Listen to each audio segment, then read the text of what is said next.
Eleanor Whitmore did not cry. Not when her sister's voice rang across that candlelit dining room, reading words Eleanor had written in the dark alone, never meant for any living soul to hear. Not when the laughter came. Not when her own mother looked away. She sat straight. She kept her hands flat on the table. She did not give them the satisfaction.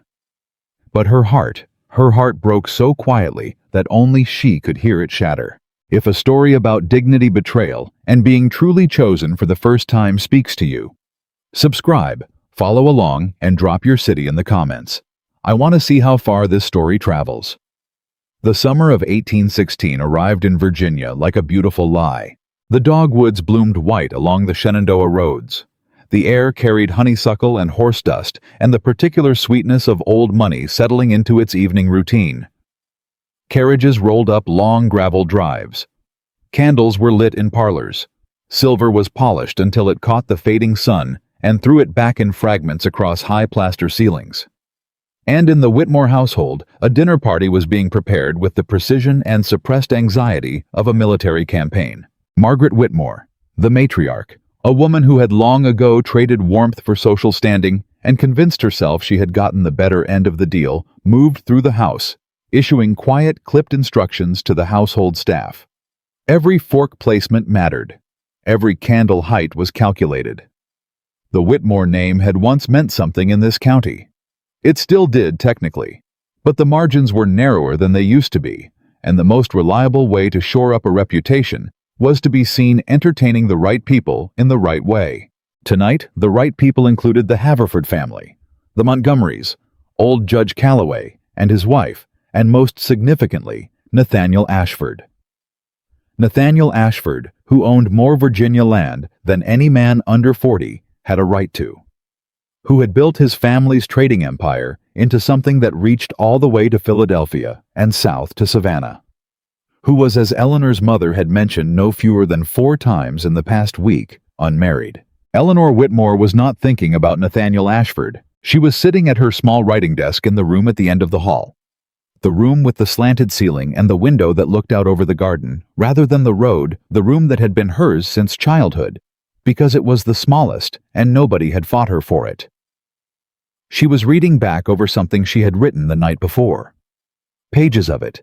Close private handwriting that she kept tucked beneath the false bottom of her writing box behind the extra ink bottles and the letters she had never sent.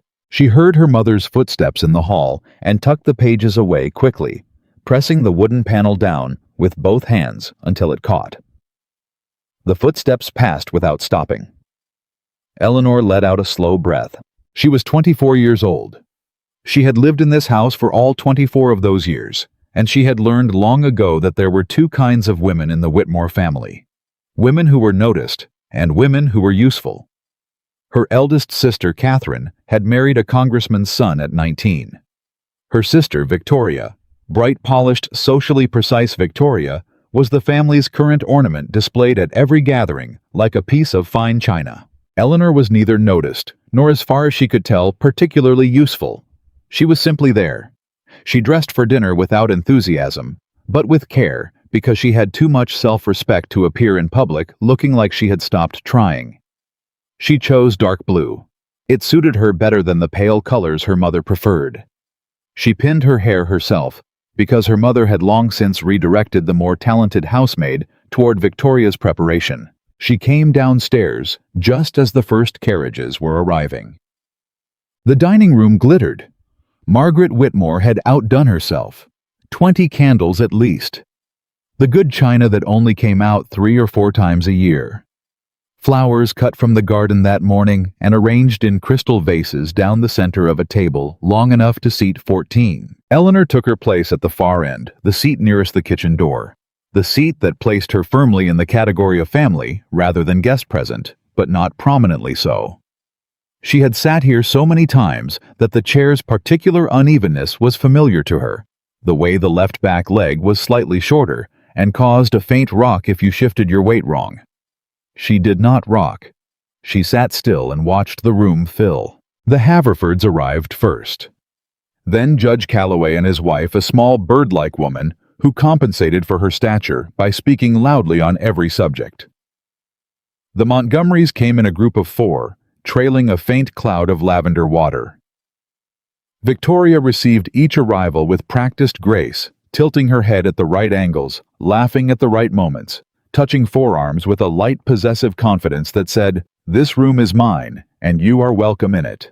Eleanor's father, Robert Whitmore, stood near the fireplace with a glass of brandy, looking comfortable in the way that men of his class always managed to look comfortable, as though the world had been arranged to suit them personally, and they were simply waiting for it to get on with the next convenience. He did not look at Eleanor when she came in. He rarely did. Nathaniel Ashford arrived last. Eleanor noticed him because the room noticed him. There was a subtle shift in the quality of attention in the space. The way a slight change in temperature makes you aware of a door opening even before you turn to look. He was tall. That was the first thing. Not dramatically so, but tall enough that he moved through a doorway with a slight angle of habit, as though he'd learned early to adjust for a world built a few inches too short for him. He wore black, which was either fashionable or a personal preference, or simply the choice of a man who had stopped needing to perform for rooms like this one and hadn't bothered to reconsider. He had dark hair going slightly silver at the temples.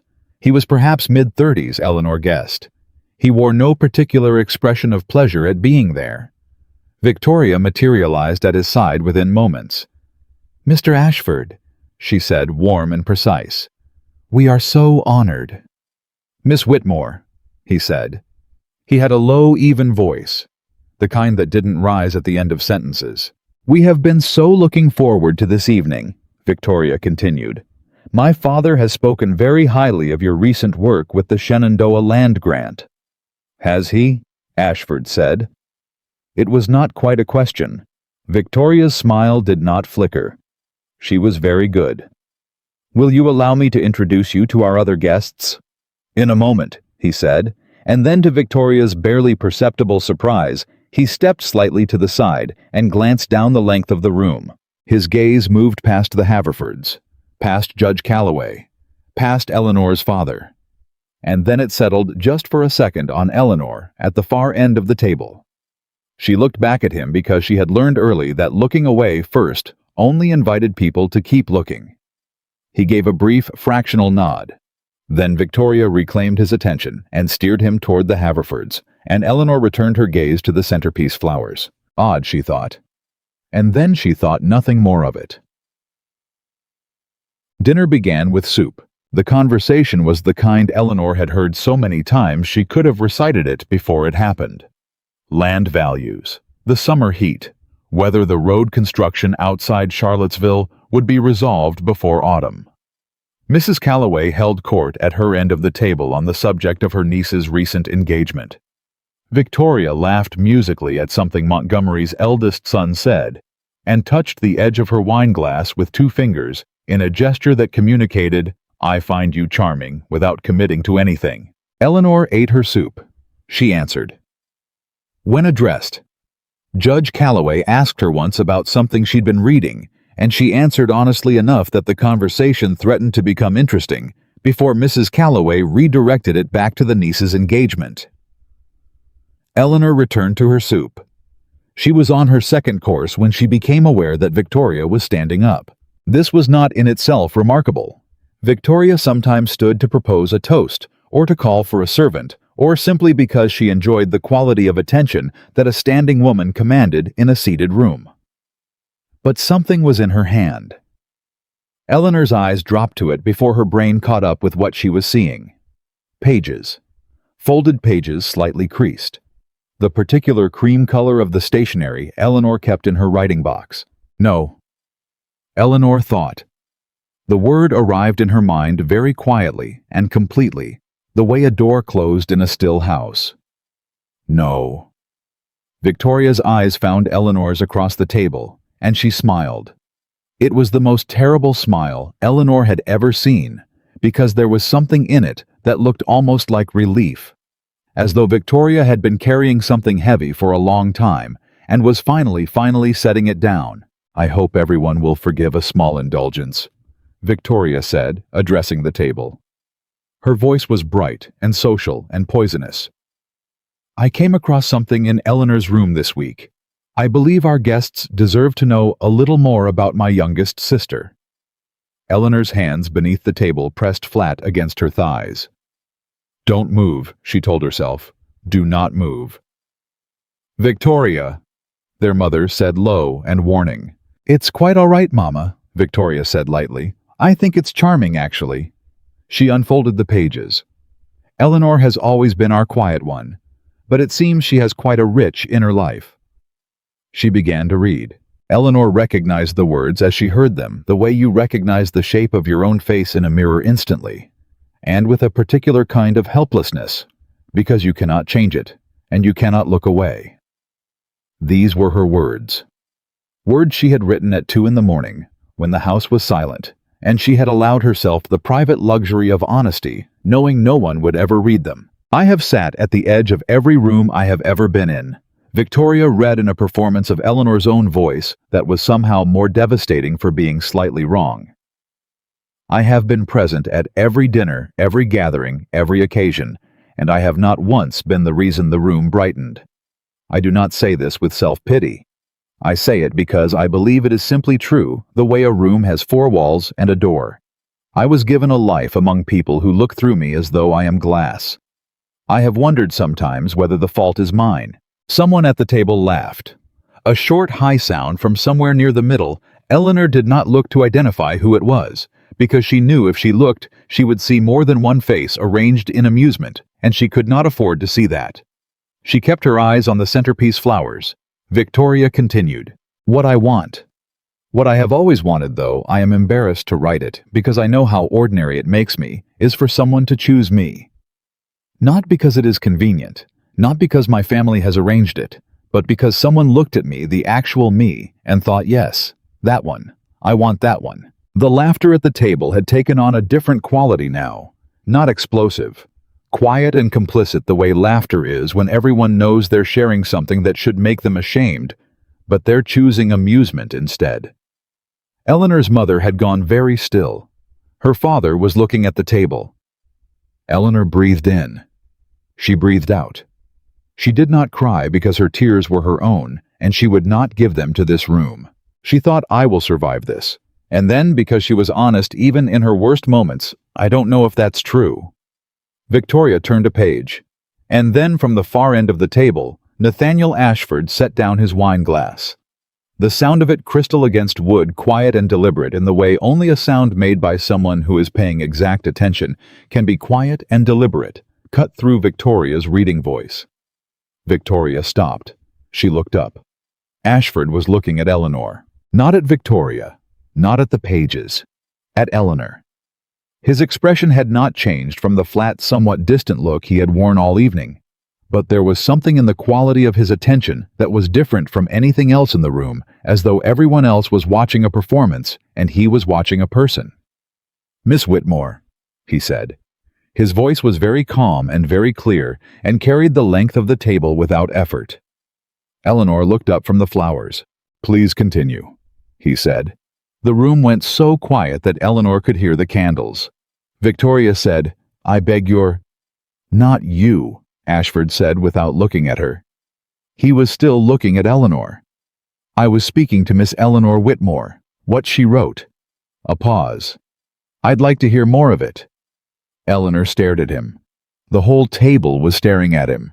Victoria had gone the color of old chalk. Ashford picked up his wineglass and leaned back slightly in his chair, as though he had simply asked someone to pass the salt and was waiting with no particular urgency for it to arrive. "That is," he said, "if you are willing to continue, Miss Whitmore.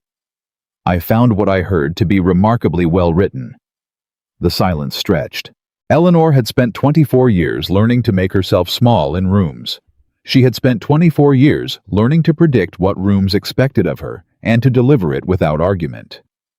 The thing she had not expected, the thing that no amount of self-protective armor had prepared her for, was someone in one of those rooms treating her as though she were worth listening to. She cleared her throat. Her voice when it came was steady. She had not been sure it would be. "Thank you, Mr. Ashford," she said, "but I believe my sister has made her point well enough." The dinner ended early. There was no formal announcement. The conversation simply never recovered.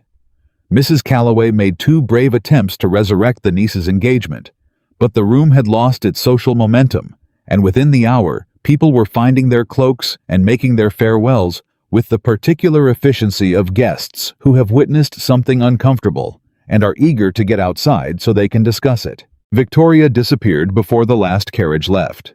Eleanor did not look for her. She helped clear the smaller side dishes, a task that was technically beneath a daughter of the house, but which gave her something to do with her hands, and kept her moving through the rooms in a way that precluded anyone trying to speak with her. Her mother found her in the hall near the kitchen. "Eleanor." "Mama."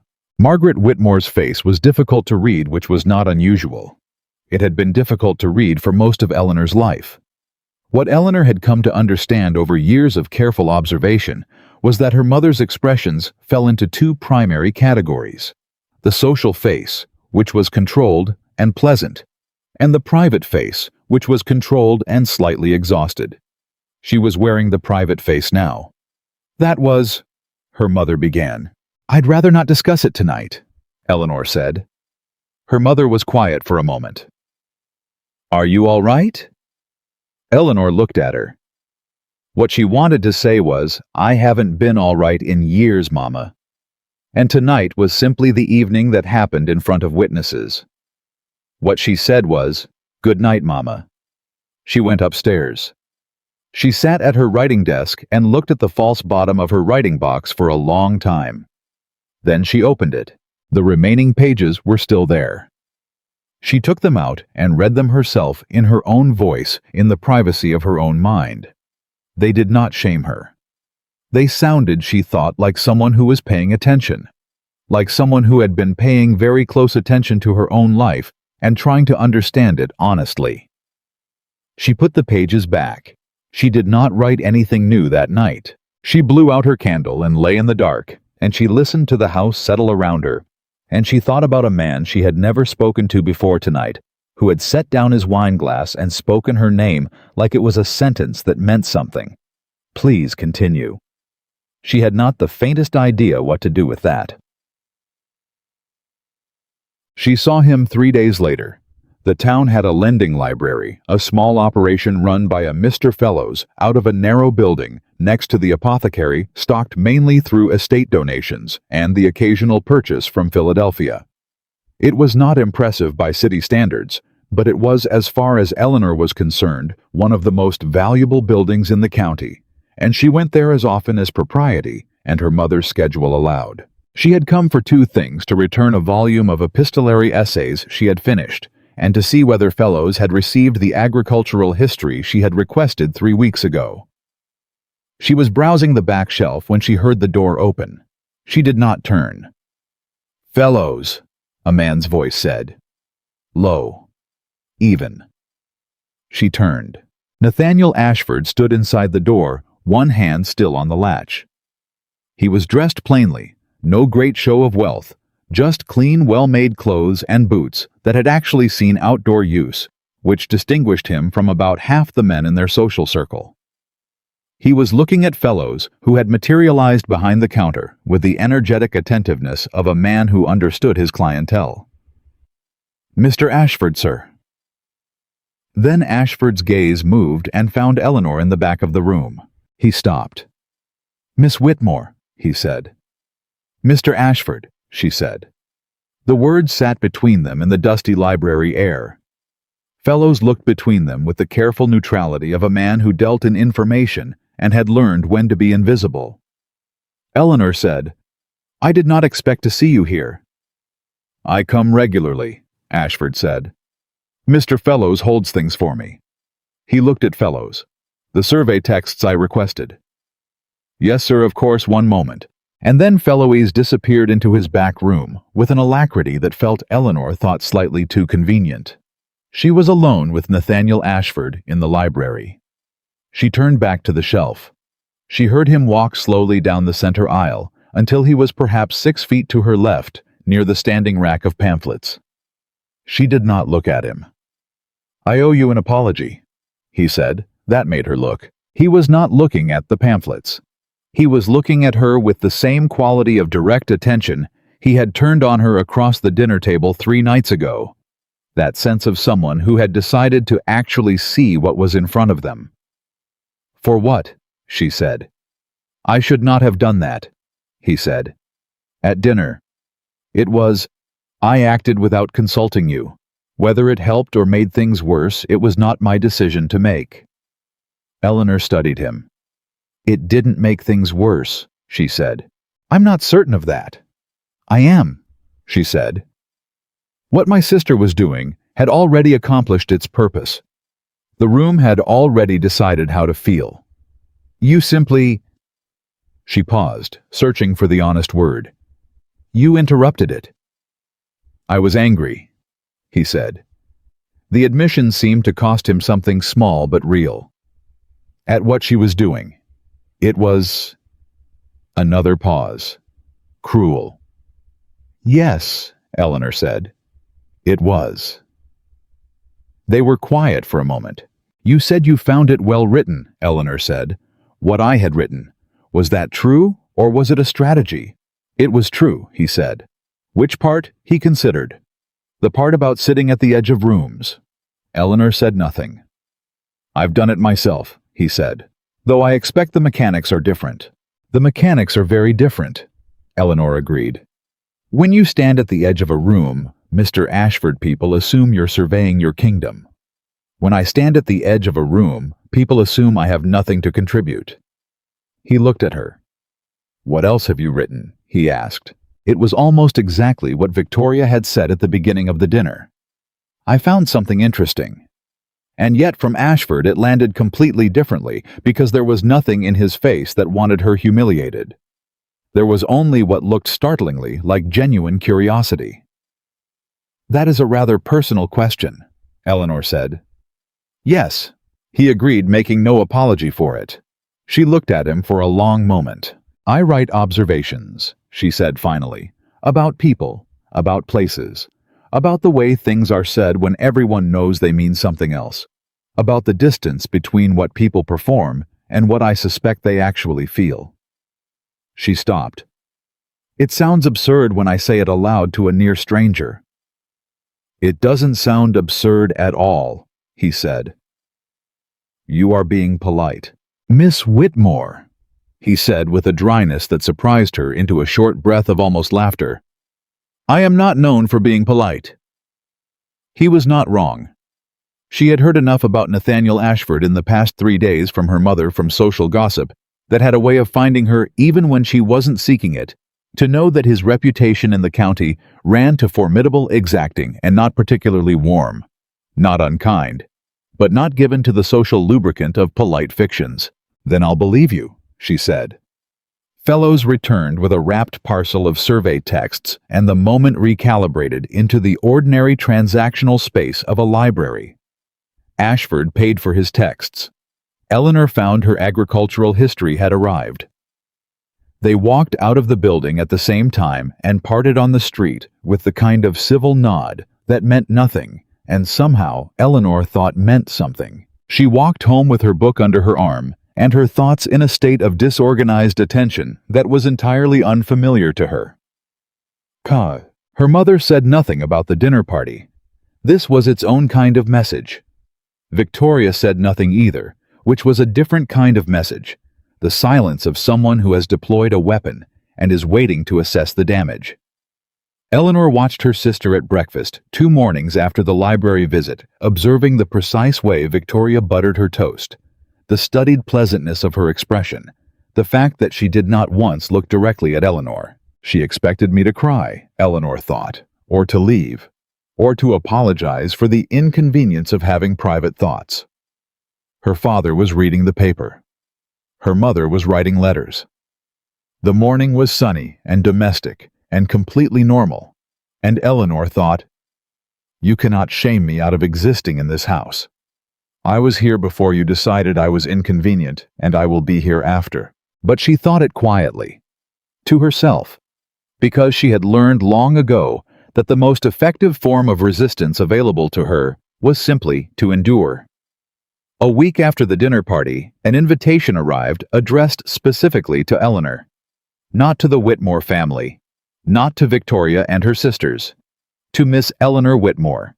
From the Ashford estate. Her mother stared at it. Victoria stared at it.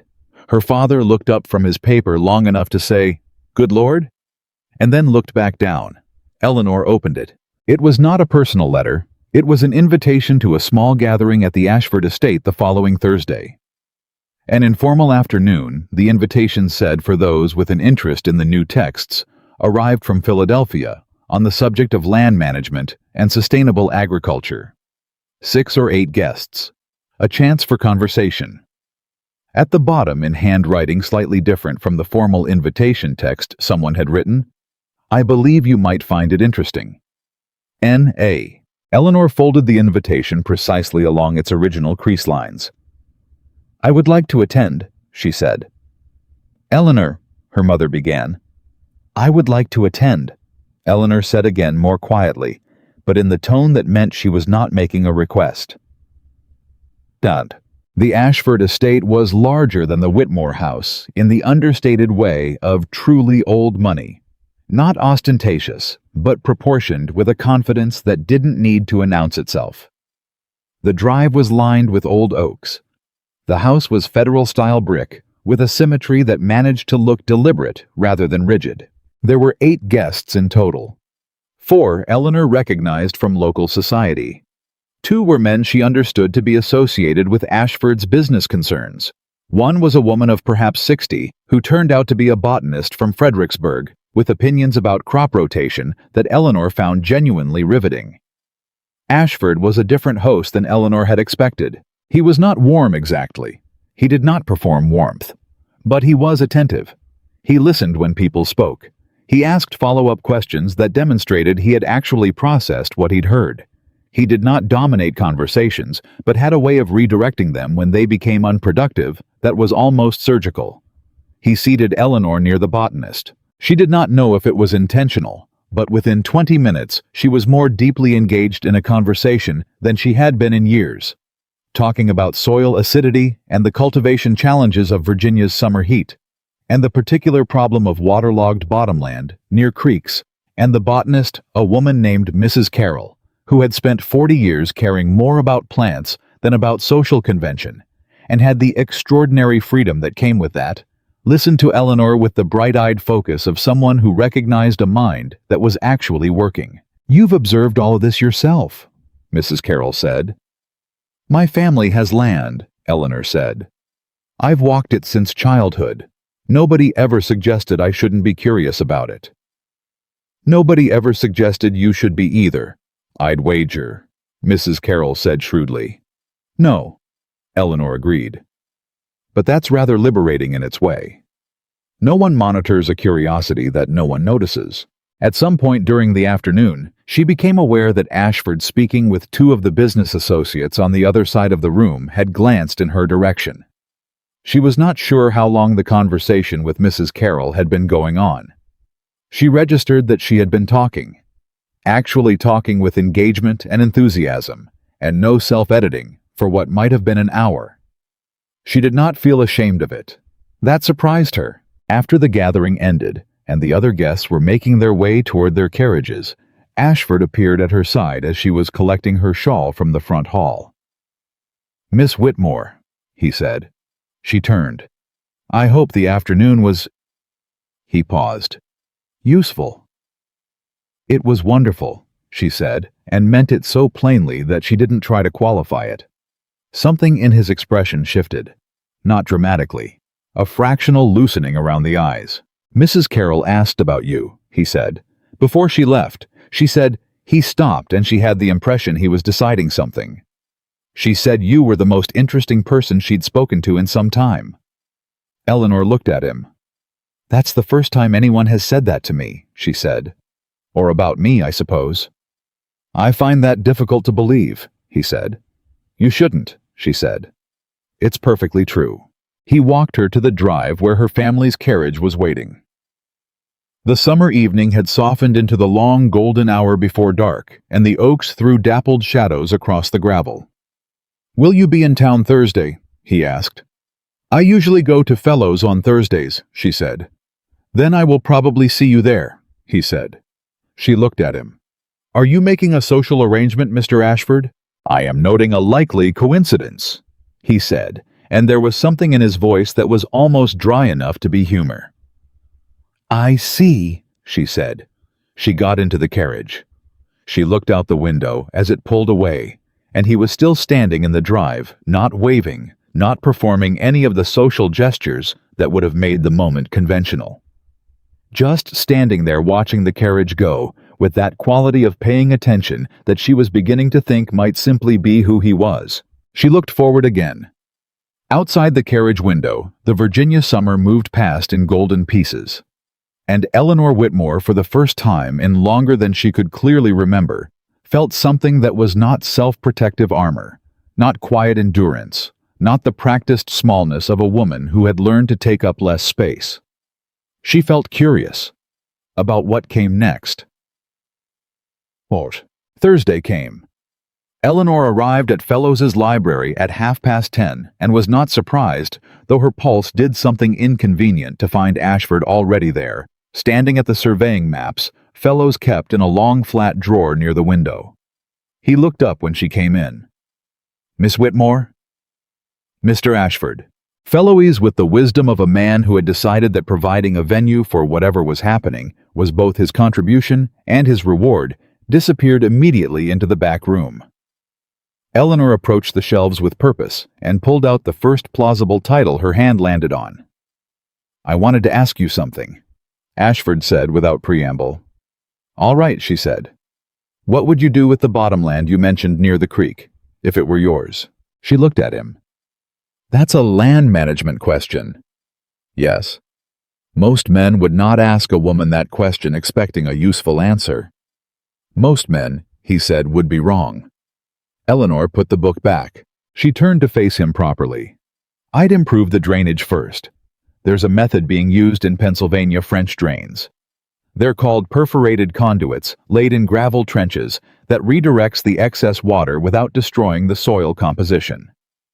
Then I'd plant for nitrogen fixation for 2 seasons before attempting any profitable crop.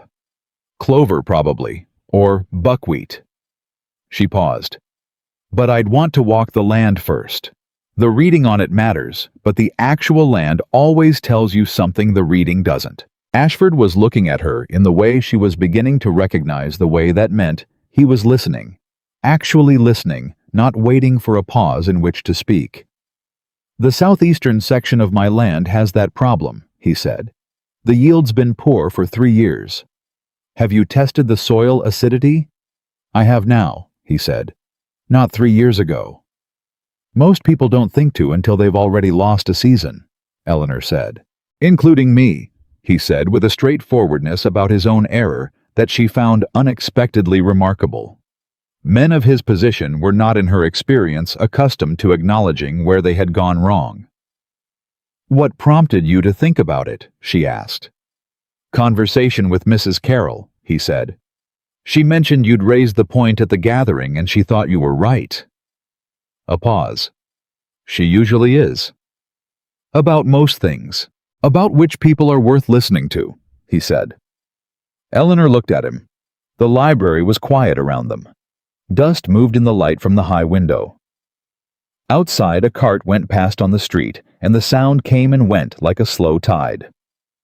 "Mr. Ashford," she said, "why are you paying attention to me?" He did not answer immediately, which she appreciated because an immediate answer would have been a performance, and she had had enough of those. "Because," he said finally, "you say what you actually think, even when it would be easier not to." He looked at her steadily. "That is rarer than most people acknowledge." She held his gaze. "I say what I actually think because I've never been important enough for people to require me to do otherwise," she said.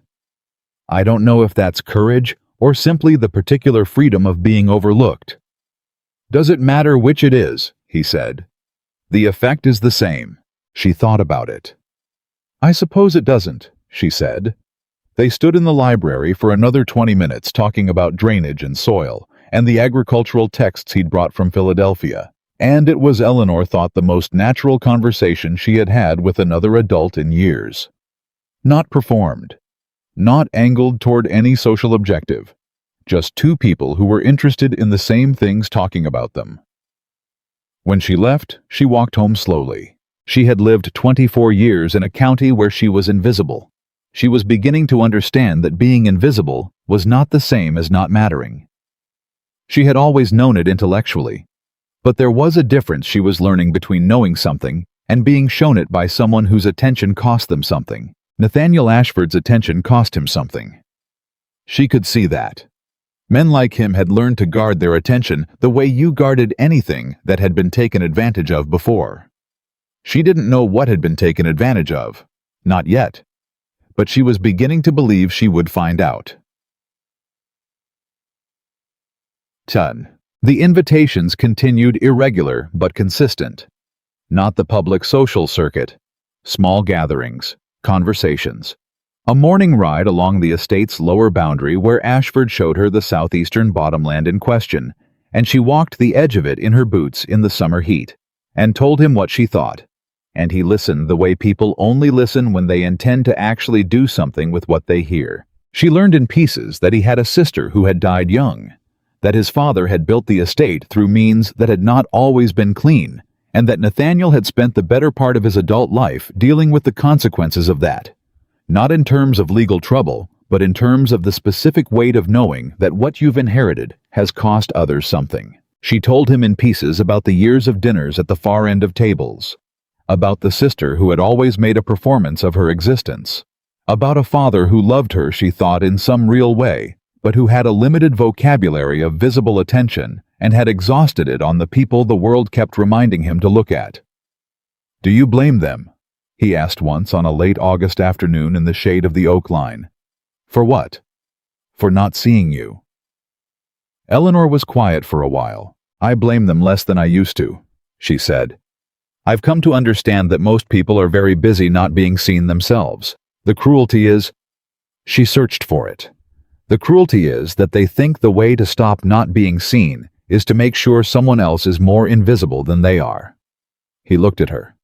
"Victoria," he said. "Victoria," she said. The name sat between them in the summer air, and neither of them said anything more about it for a while. It was at the end of August when Victoria's next move came. Eleanor found out the way she found out most things, through the indirect channel of overhearing what was not intended for her ears.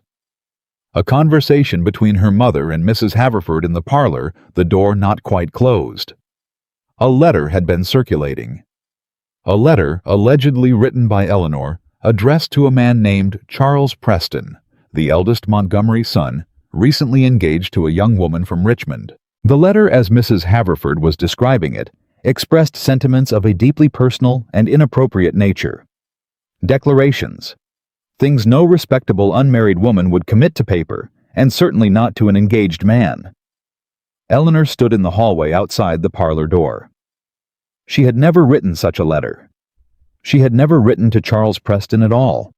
She had perhaps spoken to him a total of 4 times in her life, none of which had been memorable. "Where did it come from?" her mother was asking, voice very careful.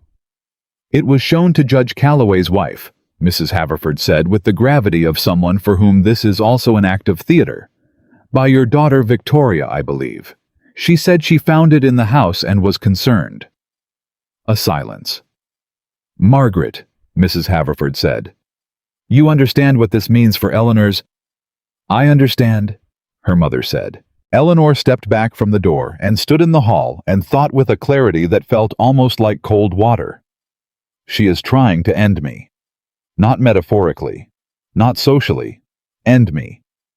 Eliminate the possibility of Eleanor's having any future in this country, in this society, in any room that mattered. And she did it. Eleanor understood, standing very still in the hallway, because the one thing Victoria could not withstand was the possibility that Eleanor might be chosen. Not saved. Chosen. She went to her writing desk. She sat for a long time. Then she took out a piece of paper and wrote a single line, folded it, sealed it. She gave it to a servant with instructions to deliver it to the Ashford estate. The line read, "I believe something has happened that you should know about.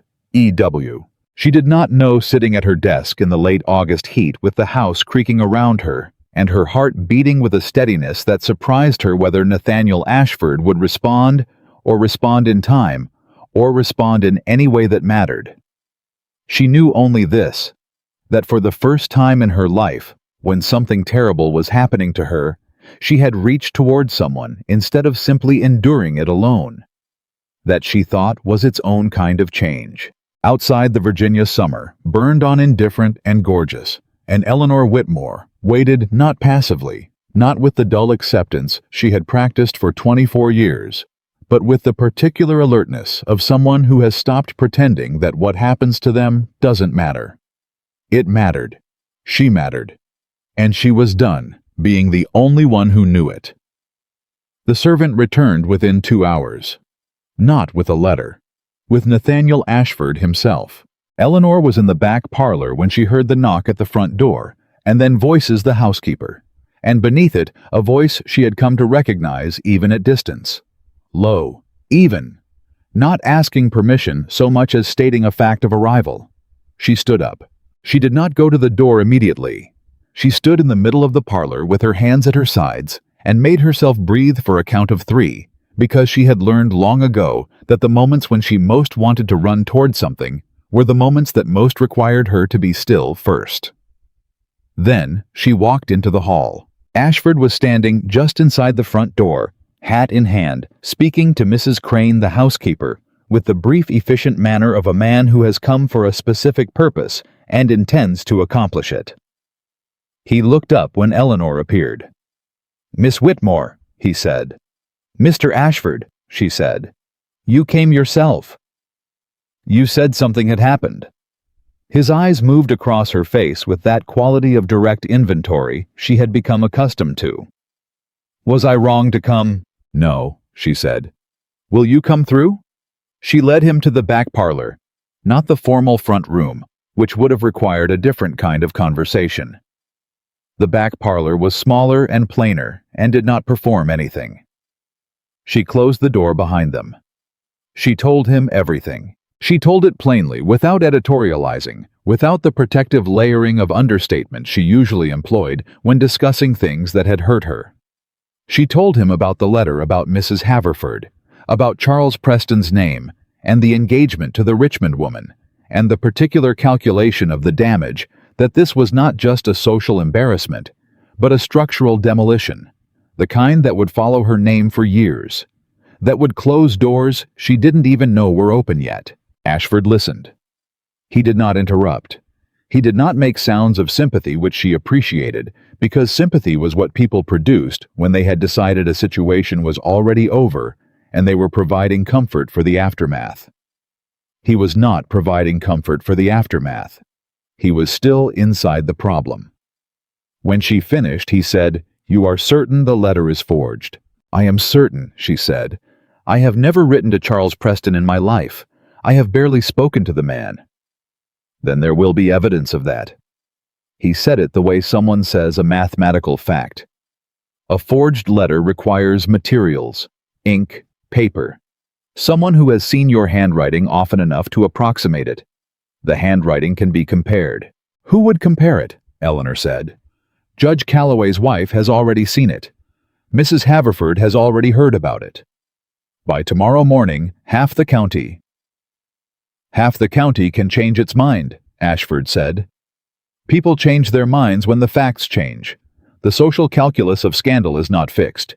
It depends on who controls the information." Eleanor looked at him. "You are describing the same machinery Victoria used against me. Controlling information. Managing what people believe." "Yes," he said with a flatness that was not evasion, but precision. "The difference is the direction." He set his hat on the small side table. "Do you have samples of your actual handwriting? Letters you've sent, documents you've signed, anything that can be authenticated?" "My correspondence with Mrs. Carroll," Eleanor said immediately.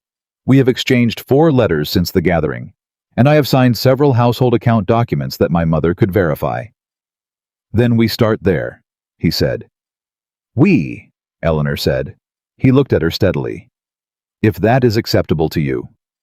She held his gaze for a moment. "Why?" she said. And she meant it as a real question, not a rhetorical one, not a test. She meant, "Why are you doing this? Why is this yours to fix? What is it costing you to be here, and do you understand what you are walking into?"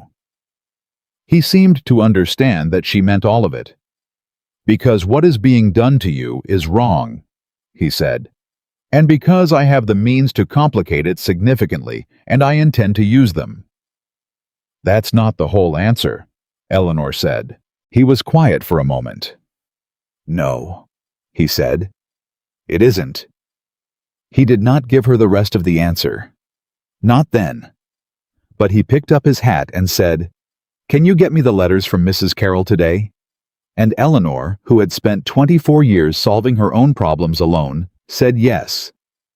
She went and got the letters.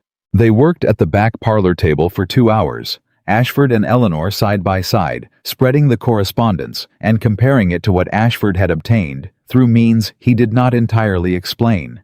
And she did not entirely ask about a description of the Preston letter's characteristics from someone who had seen it. The handwriting in the alleged letter slanted to the left. Eleanor's natural hand slanted to the right.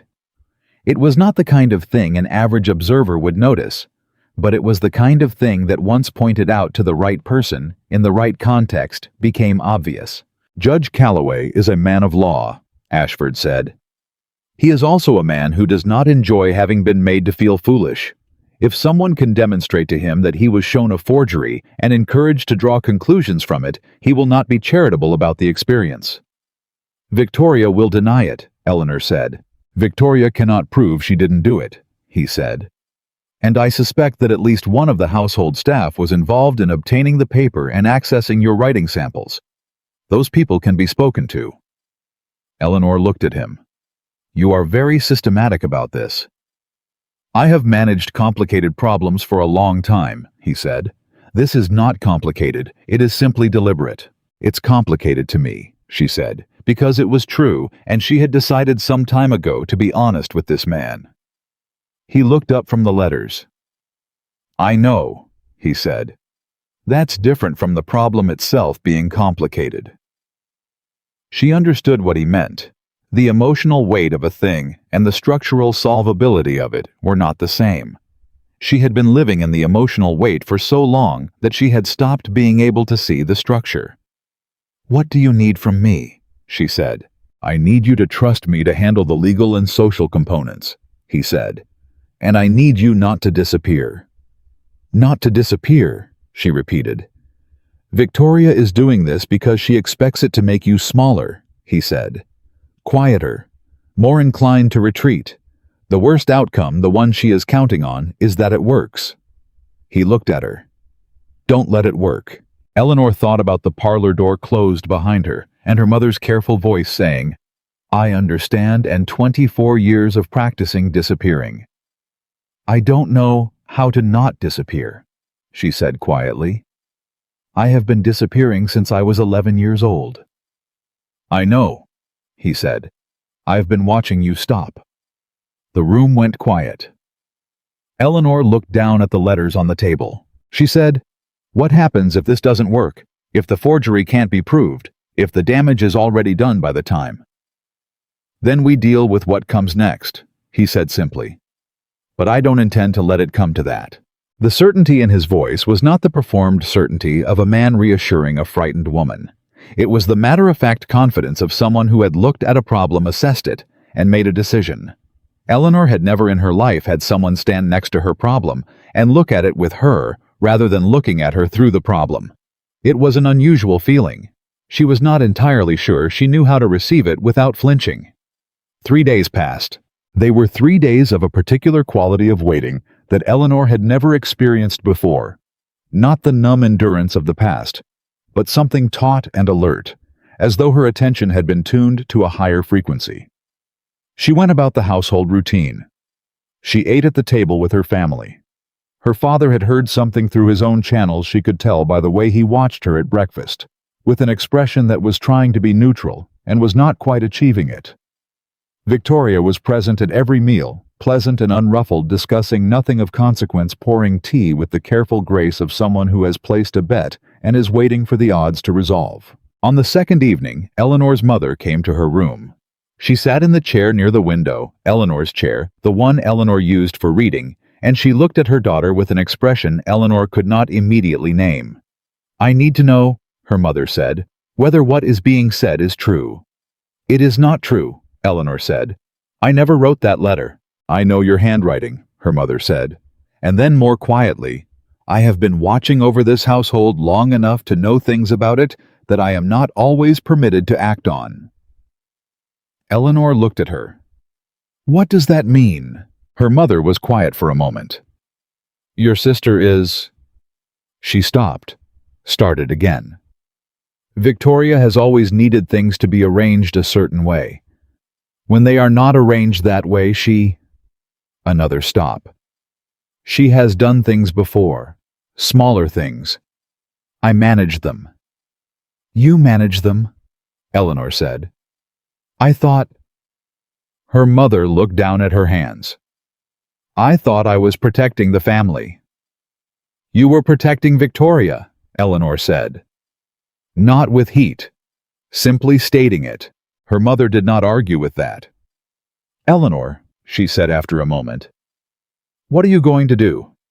"I am not going to do anything that requires you to protect anyone," Eleanor said. "The situation is being addressed." Her mother looked up sharply. "By Mr. Ashford?" "In part." Her mother was quiet for a long time. When she spoke, her voice had changed thinner, and underneath the thinness, something that might have been grief, or might have been recognition, or might have been both. "He came back," her mother said. "After the dinner.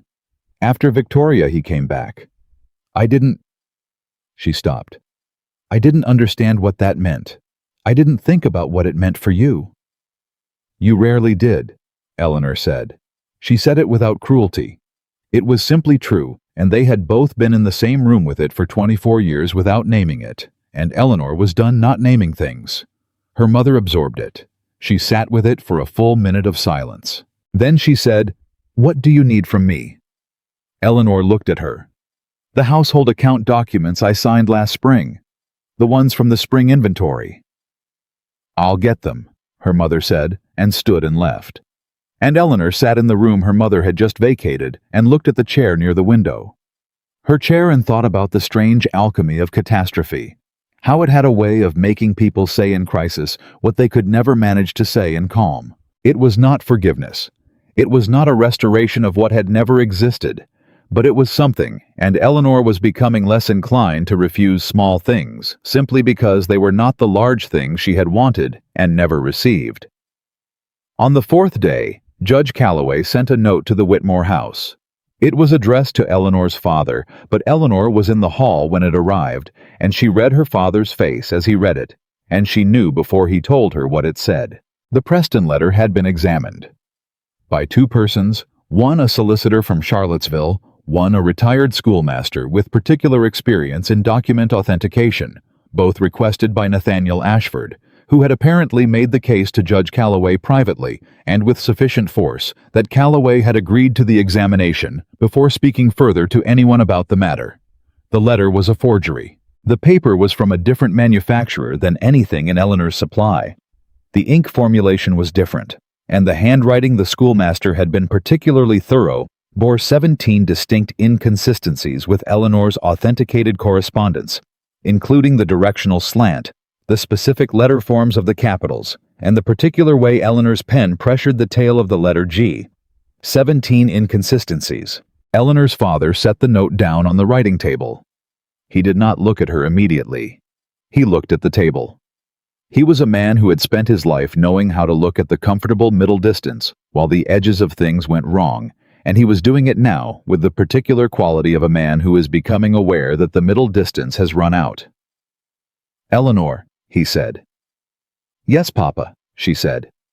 "I owe you an apology," he said. She waited. "I should have—" He stopped. "At the dinner, I should have." "Yes," she said. "You should have." She did not soften it. She did not help him finish the sentence in a way that would make it easier for him. He had been her father for 24 years. He had been given 24 years of opportunities to say something and had found reasons each time not to. She was not cruel about it, but she was done helping people off the hooks they had chosen. He nodded. Once. Small. "All right," he said. Victoria was called to her father's study that afternoon. Eleanor did not know precisely what was said. She knew that it lasted 40 minutes, that the study door remained closed throughout, and that when Victoria emerged, her face had undergone some structural change that Eleanor had never seen before. Not the careful performance of pleasantness, not the bright-edged control, but something underneath all of that, something stripped and raw and younger than Victoria usually allowed herself to appear. Victoria walked past Eleanor in the hall without looking at her. Then she stopped. She turned back. "You should know."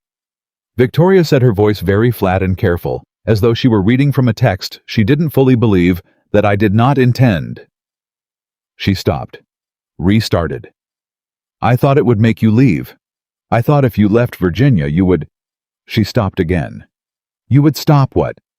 Eleanor said. Victoria looked at her. And what was in her face was the thing Eleanor had suspected for years without ever being able to prove it.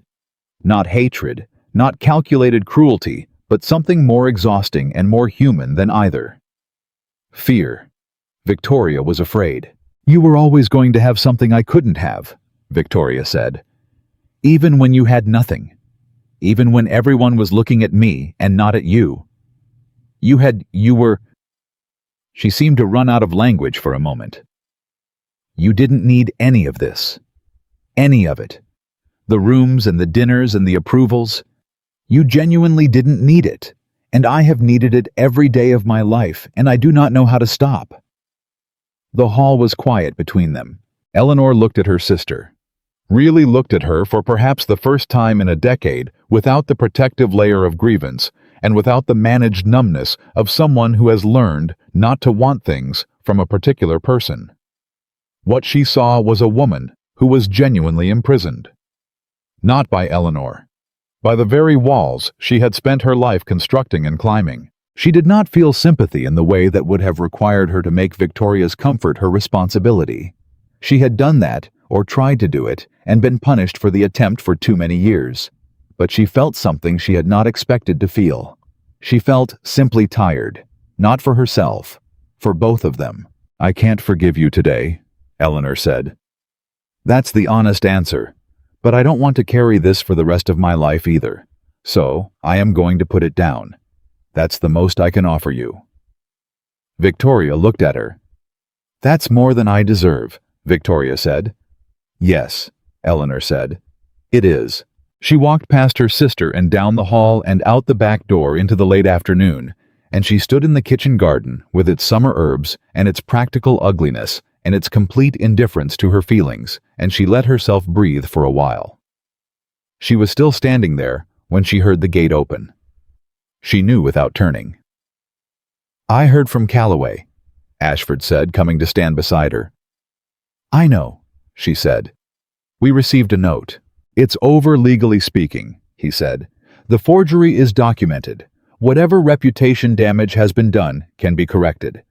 It won't happen overnight, but the basis for it exists." "Yes," she said. He was quiet for a moment.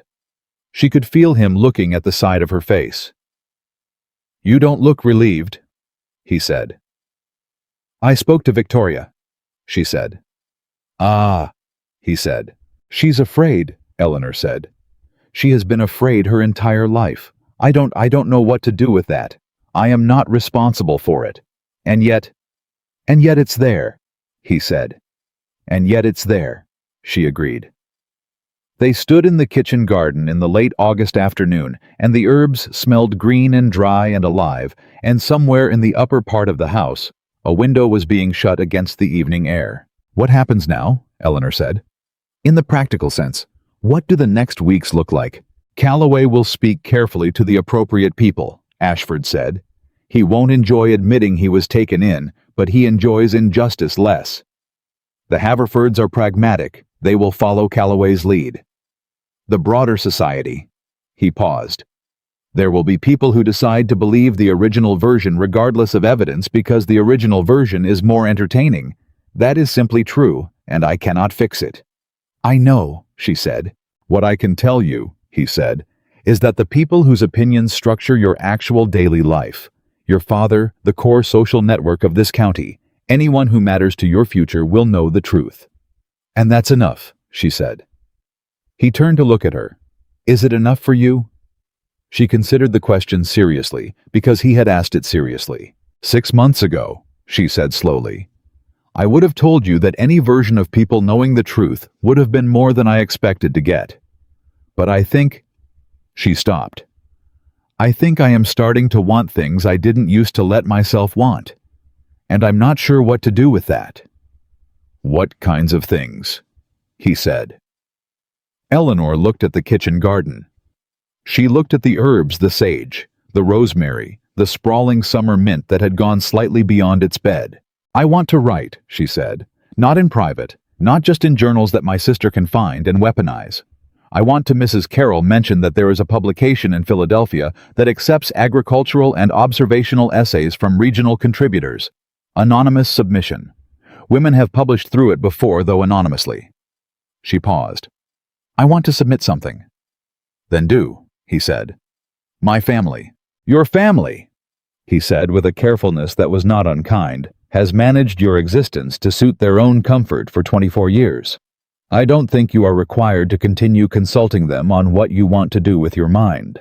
She looked at him. That's a rather radical position for 1816, she said. I'm a rather radical person, he said. And then, with the smallest possible trace of the thing she had decided sometime in the past weeks was his version of humor in certain specific respects. She almost smiled. I want to open a school, she said, because if she was going to say the true things, she might as well say all of them. For children who have no other access to education. There are families in the lower county, tenant families, laborer families, whose children will never learn to read if something doesn't change. I know there are arguments against it. I know what people will say. I've heard the arguments my whole life. But I think... She stopped. I think the most dangerous thing I could do is believe that what currently exists is all that's possible. Ashford was quiet for what felt like a long time. The Ashford estate has a disused schoolroom, he said, in the East Wing. It hasn't been used since my sister was a child. Eleanor went very still. I'm not offering it as a condition of anything, he said. I want to be precise about that.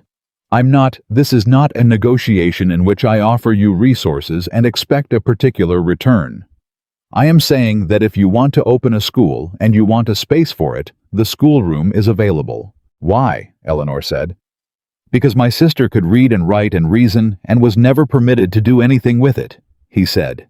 She married a man who did not value those capacities at the insistence of my father, who believed it was the best he could arrange for her. She died at 26 of an illness that I have always believed had loneliness as its primary contributor. He paused. I have a schoolroom that has not been used in 12 years. It seems like a waste. Eleanor looked at him. She had not known about the sister, not the details. She had known there was a sister and that she had died young. She had not known about the loneliness. I'm sorry, she said.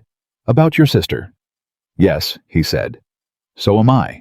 They stood in the kitchen garden as the light moved toward the particular blue-gray of Virginia early evenings in late August, and it was quiet between them in the way that some silences are quiet, not because there is nothing to say, but because what's being said doesn't require words. Then Ashford said, There is something else I should tell you. Eleanor waited. I told my attorney this week to draw up a proposal, he said. I haven't decided whether to act on it, but I wanted to think it through clearly before anything else happened that made it more complicated to think through clearly. She said nothing. She waited. I am considering proposing marriage, he said. The kitchen garden held very still around them.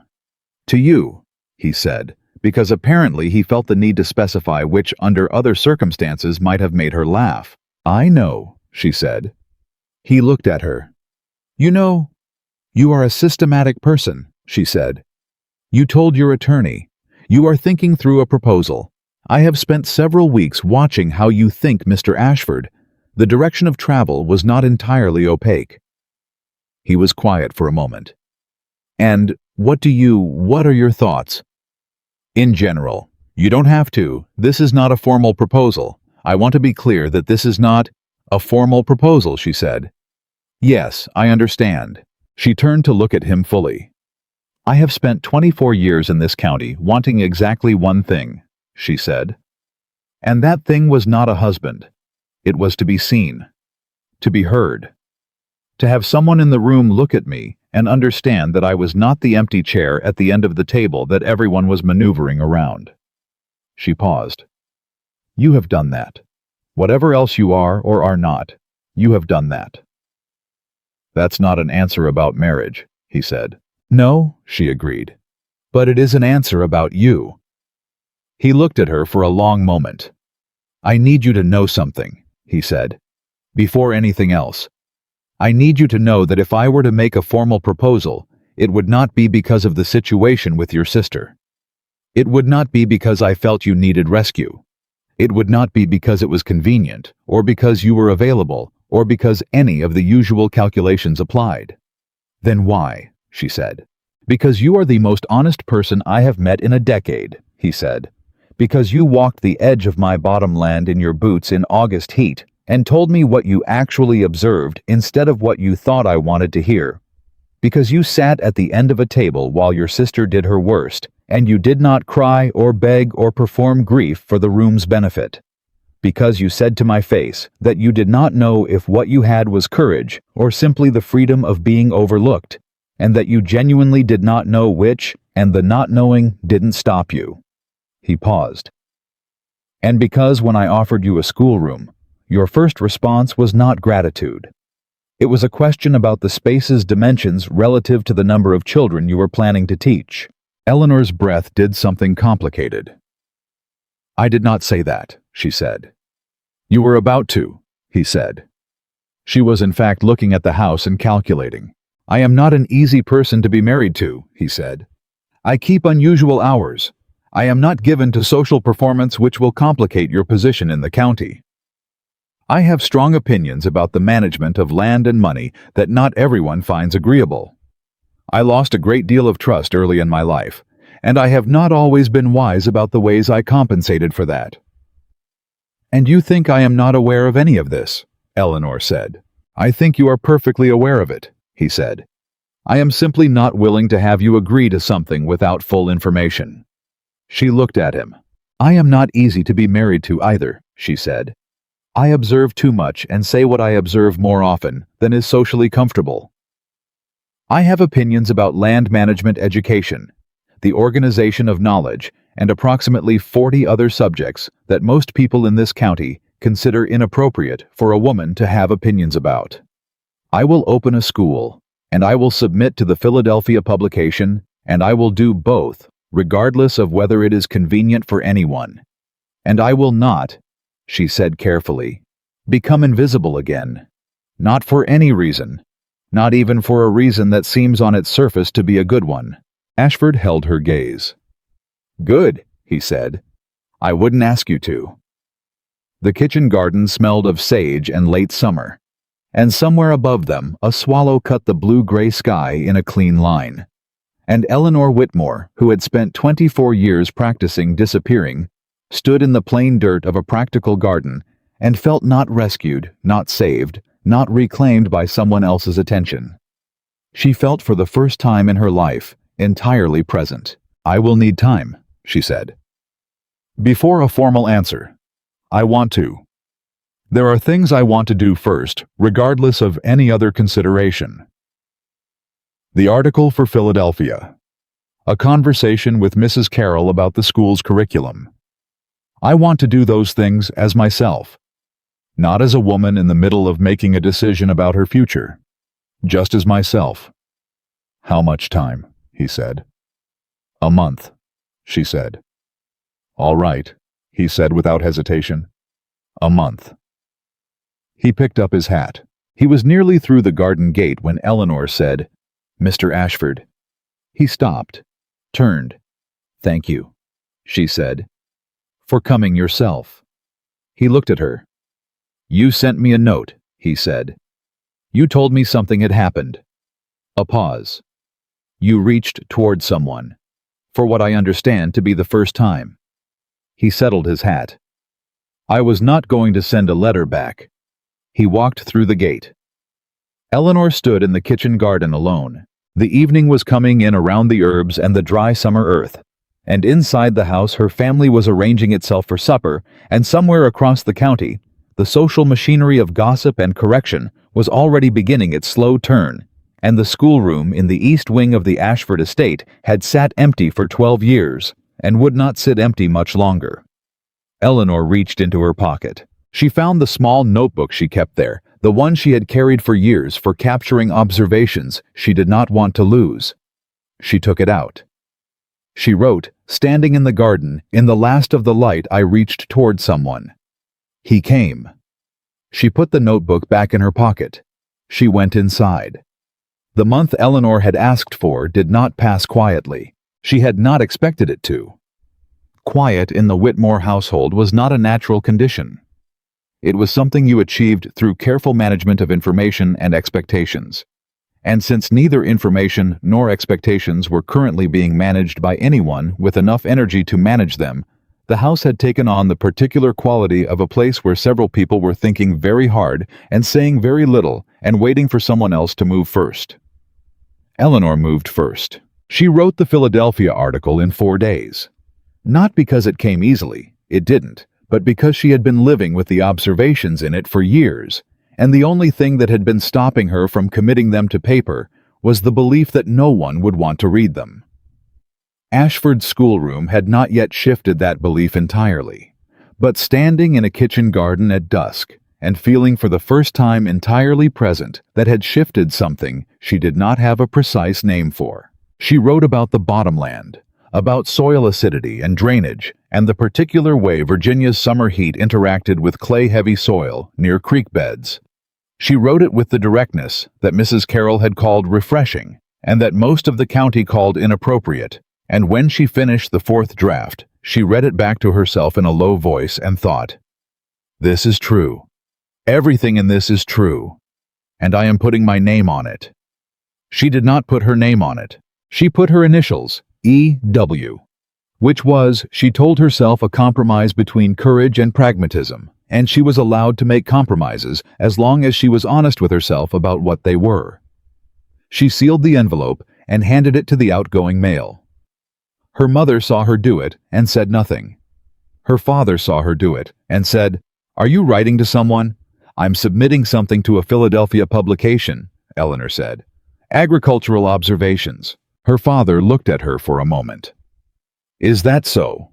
he said in a tone that was not quite approval and not quite disapproval, but existed in the space between them, feeling its way toward something he did not have a vocabulary for. "Yes," Eleanor said, "it is." She went back upstairs. She had been in the house 5 minutes when Victoria appeared in the doorway of her room. Eleanor did not startle. She had over the past week developed a kind of ambient awareness of Victoria's movements that felt less like suspicion and more like the practical caution of someone who has learned that the weather can change without announcement. "I want to say something," Victoria said. "Then say it," Eleanor said. Victoria came into the room. She stood near the window, not Eleanor's chair, not a position of ownership, just standing in the slightly uncertain way of someone who has arrived somewhere without a prepared speech.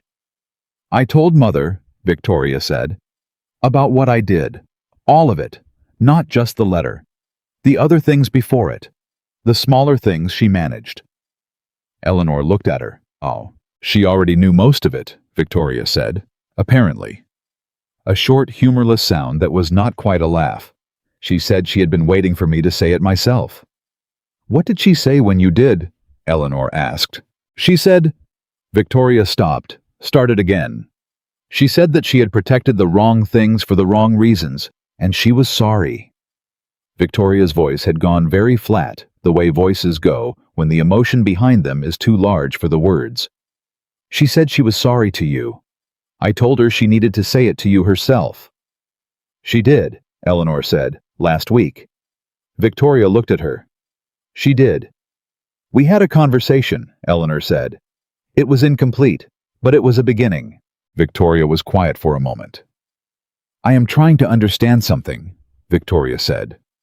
And I need you to know I am asking sincerely, not as a strategy. She paused. How do you do it? How do you reach toward people? How did you know to send that note to Ashford? How did you know he would come? Eleanor considered the question. I didn't know, she said.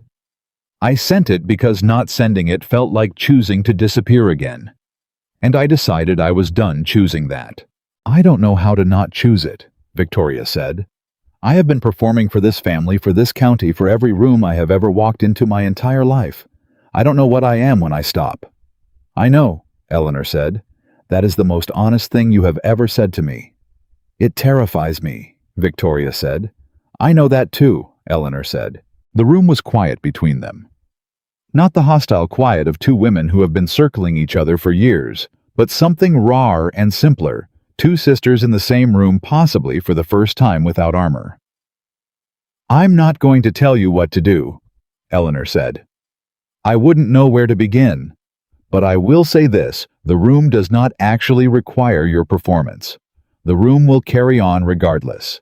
The question is whether you will carry on regardless of the room. Victoria looked at her for a long moment. Then she said, You're going to marry him, aren't you? It was not quite a question. I don't know yet, Eleanor said. Eleanor? Victoria's voice was odd. Not calculating. Something else.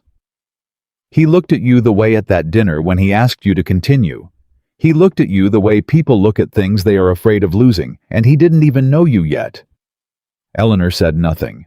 I've had rooms full of people look at me my whole life, Victoria said. No one has ever looked at me like that. Eleanor held her sister's gaze. Then find someone who will, she said. That's all I can offer you. Victoria left the room. Eleanor sat at her desk and looked at the closed door for a long time. Then she opened her notebook and wrote, The saddest thing about cruelty is that it is usually performed by someone who is starving. She underlined it. She was not sure why. The Philadelphia letter came back in 3 weeks. Not a rejection.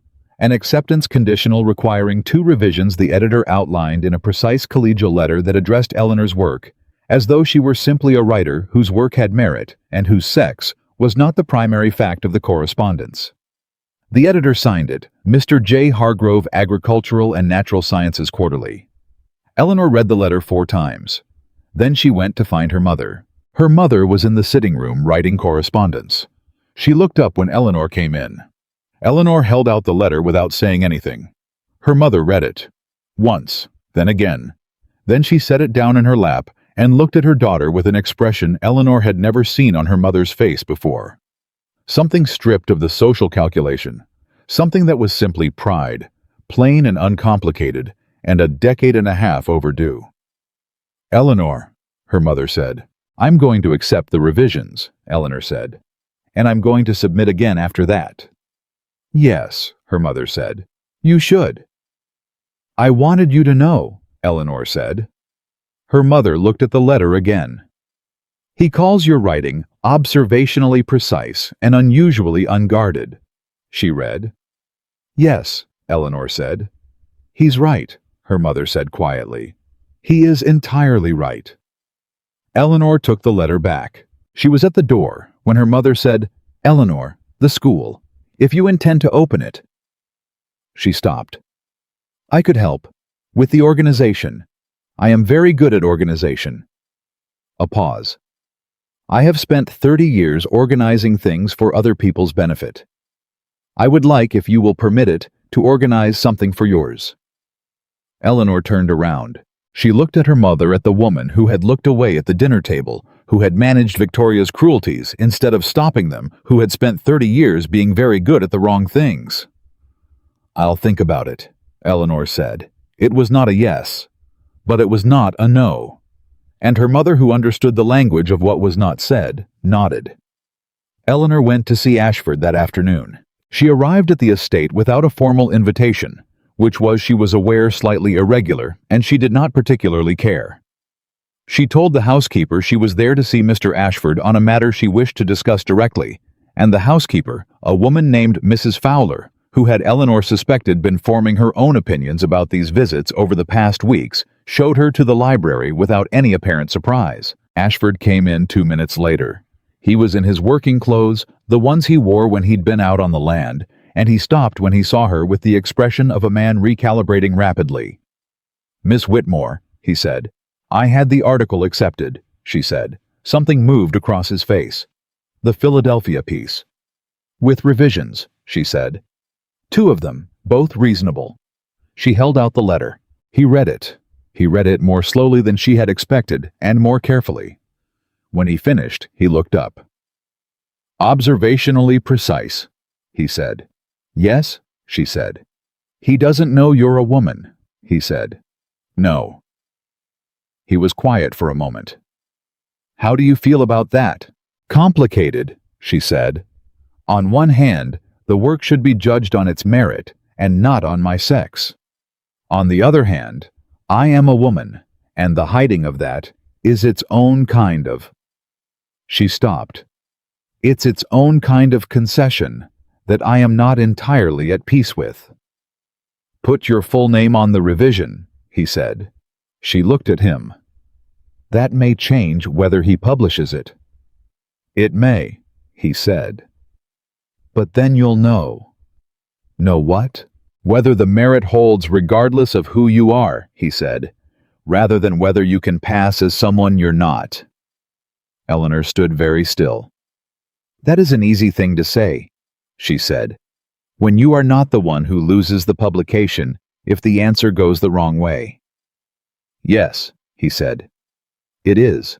He did not retract it. He did not soften it. He had made his case and was leaving her to make her own decision. Which was, she was coming to understand precisely how he operated. He said what he thought he respected her enough not to protect her from it. And then, he got out of the way of her intelligence. She took the letter back. "I'll think about it," she said. "I know you will," he said. She looked at him. "I want to see the schoolroom." He blinked, not dramatically, just the fraction of a second's pause of someone whose train of thought has been cleanly rerouted. Now, she said, "if that's all right." He took her to the east wing. She had imagined something small and dusty and neglected.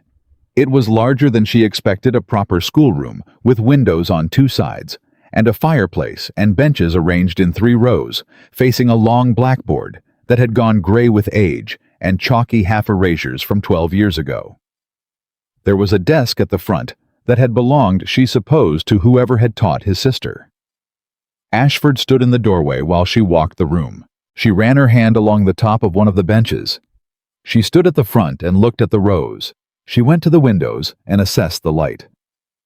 "How many children?" he said from the doorway. "I have 47 families in mind," she said. "Obviously not every child will attend, but realistically 15 to 20 to start. Perhaps more as word spreads." "The room holds 30, he said. "I know," she said. "I counted the benches." She turned to look at him. "I want to pay you a rental fee." "That isn't necessary." "I know it isn't necessary," she said. "It is important to me that it be a transaction, not a charity, not a gift. I want to have standing here as something other than your guest." He looked at her. $1 a year, he said. 5, she said. He almost smiled. 3, he said. "Done," she said. She looked at the blackboard. "I want to start in October," she said. "When the harvest work slows down and the children are less needed at home. October through March, 6 months a year. Reading, writing, basic arithmetic. I'll do the teaching myself to start with help from anyone I can recruit." "Mrs. Carroll mentioned she would be willing to come once a month," Ashford said. Eleanor turned sharply. "You spoke to her about this?" She asked about you when last I wrote to her, he said. She asked whether you were doing anything with your agricultural knowledge.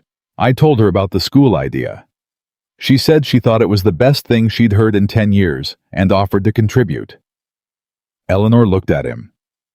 You did not ask my permission to discuss my plans, she said. No, he said. You just told her. She asked, he said simply. And I thought you would want her involved, if I overstepped. You didn't overstep, Eleanor said. She stopped. The feeling she was navigating was not anger. It was something considerably more unfamiliar, the sensation of someone else being invested in her plans. Not managing them, not redirecting them, not deciding whether to permit them. Simply being invested in them, wanting them to succeed. She did not know what to do with that. She was learning. Thank you, she said. You're welcome, he said. She walked back toward the doorway where he was standing. She stopped a few feet from him. I'm going to put my full name on the revision, she said. All right, he said. I may lose the publication. You may, he said. And if I do, I'll submit it somewhere else under my full name, she said.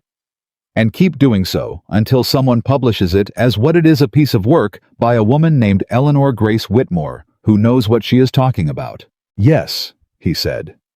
And the word was so simple and so certain and so entirely devoid of surprise that Eleanor felt somewhere in the architecture of her chest something she had been holding in place for years finally shift.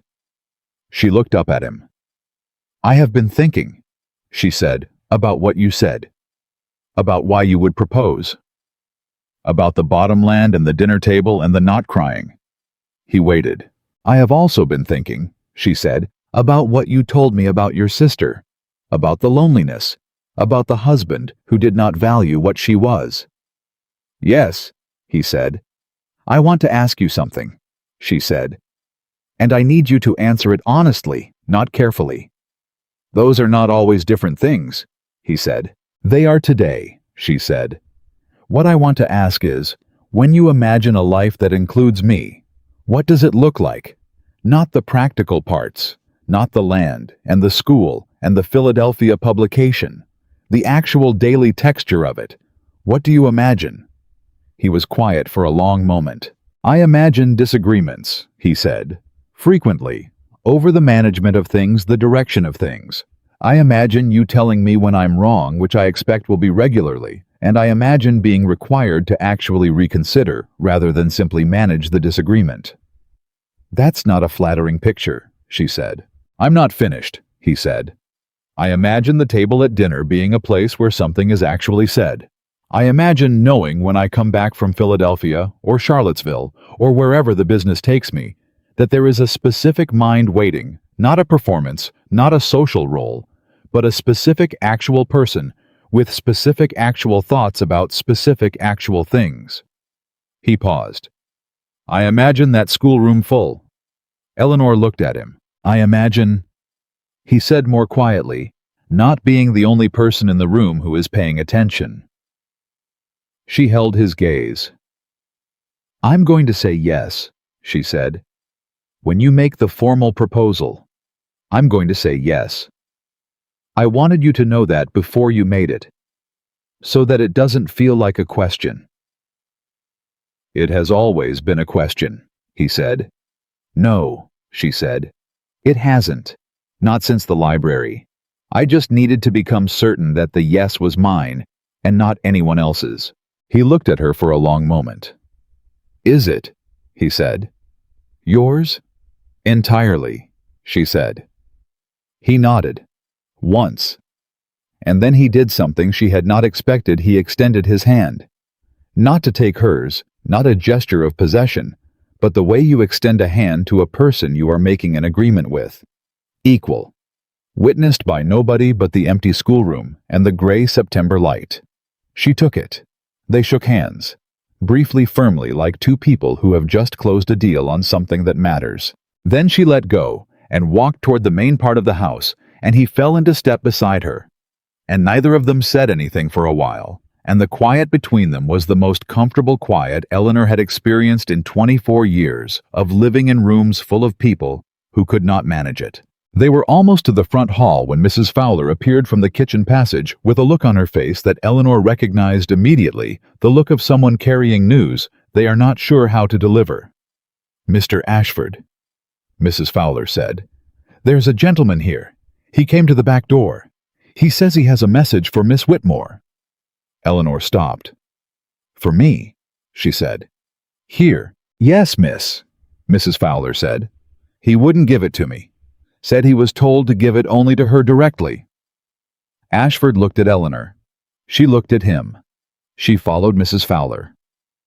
The man at the back door was young, perhaps 20, a hired messenger by his clothes, not someone she recognized. He had a sealed letter in his hand and the expression of someone who has been told to be very careful about this specific errand. "Miss Eleanor Whitmore," he said. "Yes," she said. He handed her the letter and left without another word. She broke the seal. She read it. She read it twice. Then she looked up. Ashford was standing in the passage behind her. "What is it?" he said. "It's from Charles Preston," she said. "The Montgomery boy. The one whose name Victoria used."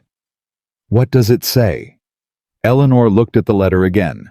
"He says," she said carefully, "that he has known for 2 weeks that the letter was a forgery, that he brought it immediately to his father when he first saw it because the handwriting was wrong, and the sentiments were nothing like any conversation he had ever had with me."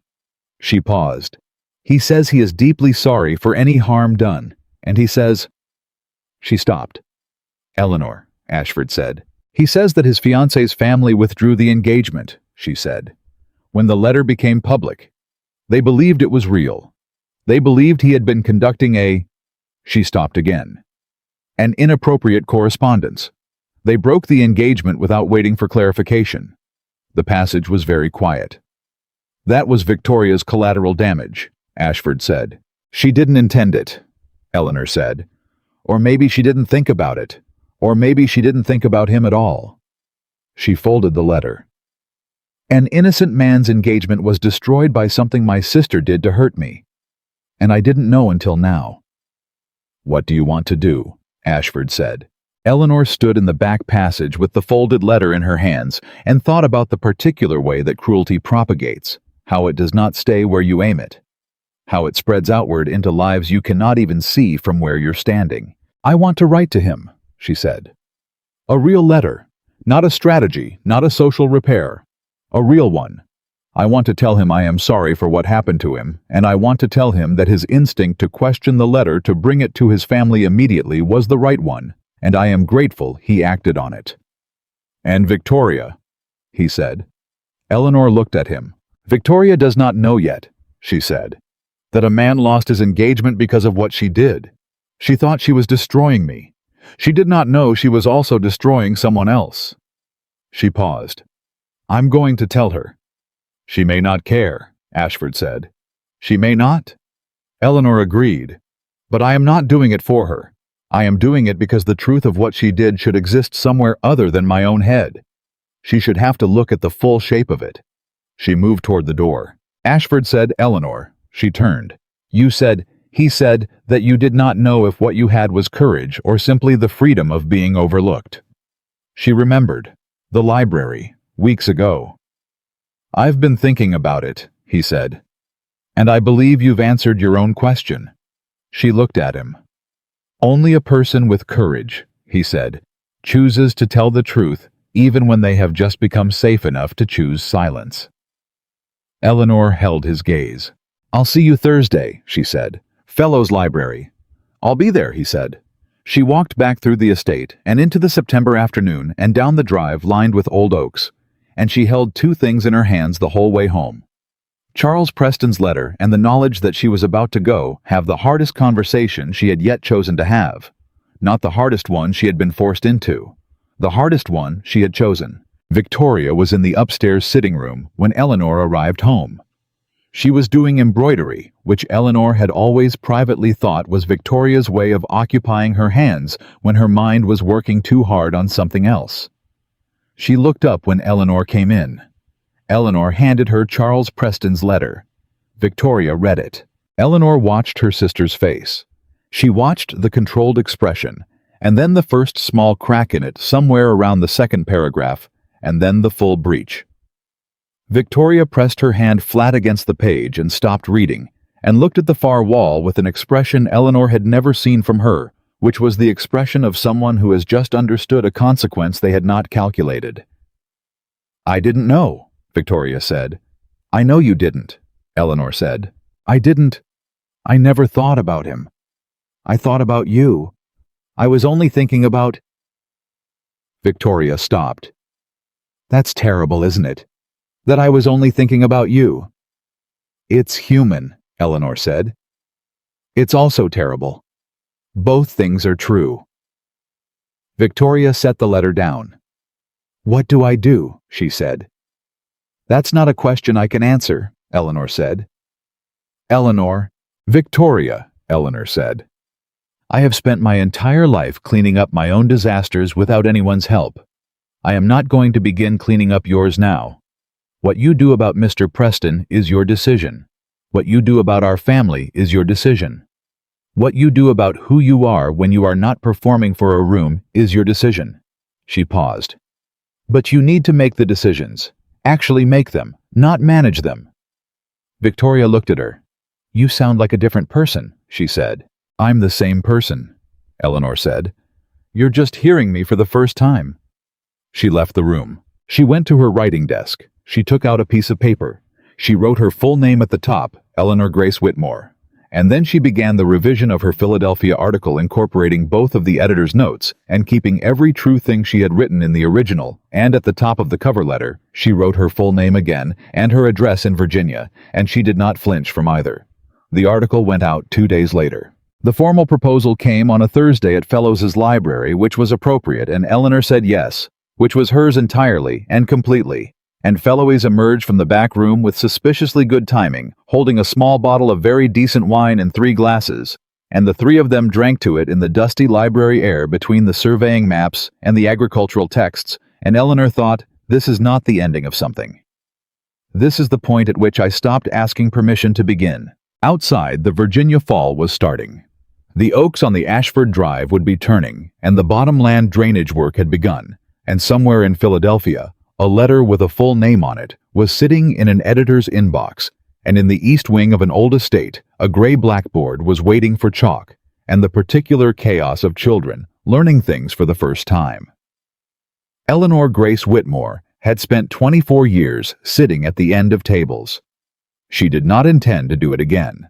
The engagement was announced on a Friday morning, and by Friday afternoon, the county knew. Eleanor had not expected the speed of it. She had understood intellectually that news traveled fast in a place where social information was both currency and entertainment. But there was a difference between understanding it and standing in Fellow's library the day after the proposal returning of all things, the agricultural text she had borrowed 3 weeks ago, and having Fellows himself look at her with an expression of careful warmth and say, "Congratulations are in order, I believe, Miss Whitmore. News travels," she said. In this county, Fellows said, "News does not travel, it teleports." She almost laughed. It surprised her, the laugh rising unexpectedly genuine and unguarded in a way that laughs in public rarely were for her. Fellows smiled at it. He had, she thought, always been quietly on her side. Some people were like that, their allegiance so undramatic you almost missed it. "Thank you, Mr. Fellows," she said. "The library will miss your Thursday visits," he said, "once you have the Ashford collection at your disposal." "I'll still come," she said. "I have a loyalty to this place." He looked at her over his glasses.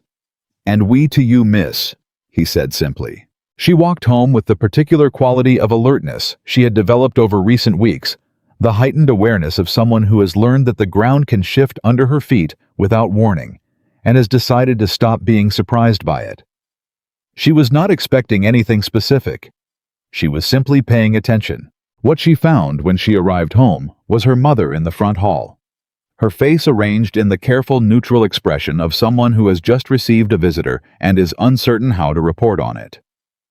"Someone came," her mother said, "while you were out." "Who?" Eleanor said.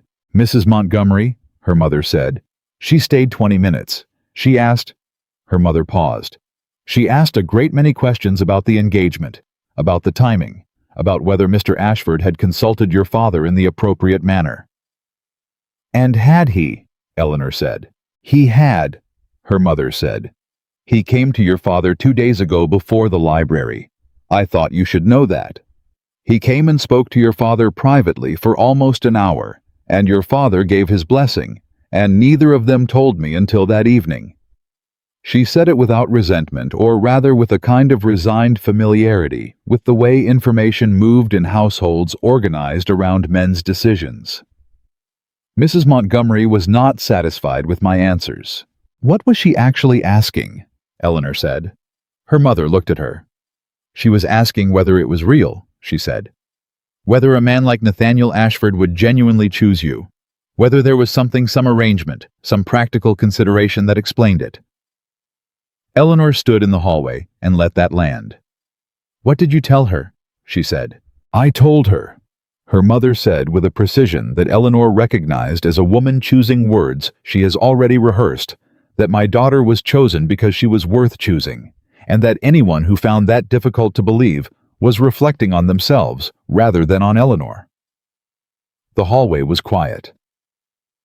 "Thank you, Mama," Eleanor said. "I should have said it years ago," her mother said. "I am saying it now." Eleanor nodded. She went upstairs. She was at her desk when she heard through the wall of the house the sound of a carriage arriving, not unusual in itself, but the particular rhythm of it was fast, which was. She went to the window and looked down. It was not a carriage she recognized. It was a very fine one, the kind of fine that announced itself. She went back downstairs. The woman in the front parlor was perhaps 60, with a bearing that suggested she had spent those 60 years requiring rooms to adjust to her, rather than the reverse. She was wearing traveling clothes, which meant she had come some distance, and she was sitting in the chair nearest the door, with the posture of someone who considers sitting itself a statement of intent. Eleanor's mother was in the room standing near the window, wearing the expression of someone who has been outmaneuvered and is regrouping. "Miss Whitmore," the woman said, looking at Eleanor with a direct calibrating attention that Eleanor found immediately familiar. She knew that gaze. It was the gaze of someone accustomed to assessing people quickly and accurately. "I am Mrs. Dorothea Ashford, Nathaniel's aunt." Eleanor said, "How do you do, Mrs. Ashford?" "I do very directly," the woman said, which was such an unexpected answer that Eleanor liked her immediately and was not sure what to do with that. "Sit down." Eleanor sat. Her mother remained at the window, recognizing Eleanor suspected that she was not the person this conversation was for. "My nephew, Mrs. Dorothea Ashford said, has written to me about you 3 times, which is remarkable. He has written to me perhaps 7 times in the past decade on any subject. You have occupied 3 of those." "What did he write?" Eleanor said. The first letter said that he had met someone at a dinner party whose sister had done something unconscionable, and who had not cried about it. Mrs. Dorothea paused. "He did not say anything about you in particular. He described what you didn't do rather than what you did. That told me a great deal about both of you." "What did it tell you?" Eleanor said. "That he noticed you the way a person notices a thing that surprises them," she said. "Nathaniel has not been surprised by a person in some years. Not since—" She stopped. "Not for some time." She studied Eleanor. "The second letter said that you were intelligent about land, and unpretentious about being intelligent, which he found, and I believe his word was unusual. Nathaniel uses words like unusual when he means something stronger and is being restrained about it. And the third letter," Eleanor said. "The third letter," Mrs. Dorothea said, "told me about the forged letter and what he had done about it. He did not frame it as help given to you. He framed it as a problem that required addressing and that he had addressed." She paused. "And then at the end, in a sentence that I believe cost him something to write, he said, 'I find that I care very much what happens to her.' Full stop. No further explanation." Eleanor was quiet. "I came," Mrs. Dorothea said, "because the last woman Nathaniel cared about what happened to was his sister, and she died. And it cost him. She stopped. It cost him the version of himself that knew how to be open. He has spent 12 years building something in its place that works extremely well and is not the same thing. She fixed Eleanor with a look that was not unkind, but was absolutely unsparing. I want to know who you are. Not what your family is, not what your county thinks, not what the engagement represents socially. Who you are. Eleanor held the older woman's gaze. I don't perform well under assessment, Eleanor said. Good, Mrs. Dorothea said. Then don't perform. Just answer. Eleanor thought for one moment about the version of herself that sat at the end of tables and made herself small, and then she thought about a kitchen garden and a handshake and a letter with her full name on it going to Philadelphia. I am someone who has been paying very close attention to the world for 24 years and has not until recently been permitted to do anything with that attention, she said. I am starting a school in October for children who have no other access to education. I have submitted an article on agricultural observation to a Philadelphia publication under my full name. I have strong opinions, and I do not manage them well in social situations where managing them is required, which is most social situations. She paused. I am not going to make your nephew's life easier in any of the ways that would be comfortable. I am going to argue with him regularly and mean it. I am going to need the schoolroom in the East Wing to be mine in a way that does not depend on his ongoing goodwill. And I am going to want him to see all of that and stay anyway. Mrs. Dorothea Ashford looked at her for a long moment. Do you love him? She said. Eleanor paused. I think, she said carefully, that what I have for him is something that I have not had for another person before. Something that feels like safety. Not the safety of being protected, but the safety of being with someone who sees you accurately and doesn't flinch. She paused. I think that is the beginning of love. I think love is what happens when that doesn't stop. Mrs. Dorothea was quiet for a moment. Then she said, My husband, God rest him, saw me accurately for 41 years and did not flinch once. She stood. He was the most difficult man I have ever known, and the best decision I have ever made. She extended her hand. Welcome to this family, Miss Whitmore. We are complicated. Eleanor stood. She took the hand. I've been told I am as well, she said. Something crossed Mrs. Dorothea's face that was unmistakably approval. I will see you at the wedding, she said, and was gone as suddenly as she had arrived. The fine carriage pulling back down the drive before Eleanor's mother had fully recovered the use of her voice. Her mother turned from the window. Well, she said. Yes. Eleanor agreed. She is quite formidable, her mother said. She is, Eleanor said, and added quietly, I think I'll like her very much. The wedding was set for November, which gave them 6 weeks. Eleanor had initially suggested March practical. She had thought enough time to establish the school and complete the Philadelphia revision, and Ashford had looked at her with a leveled gaze and said, 6 weeks.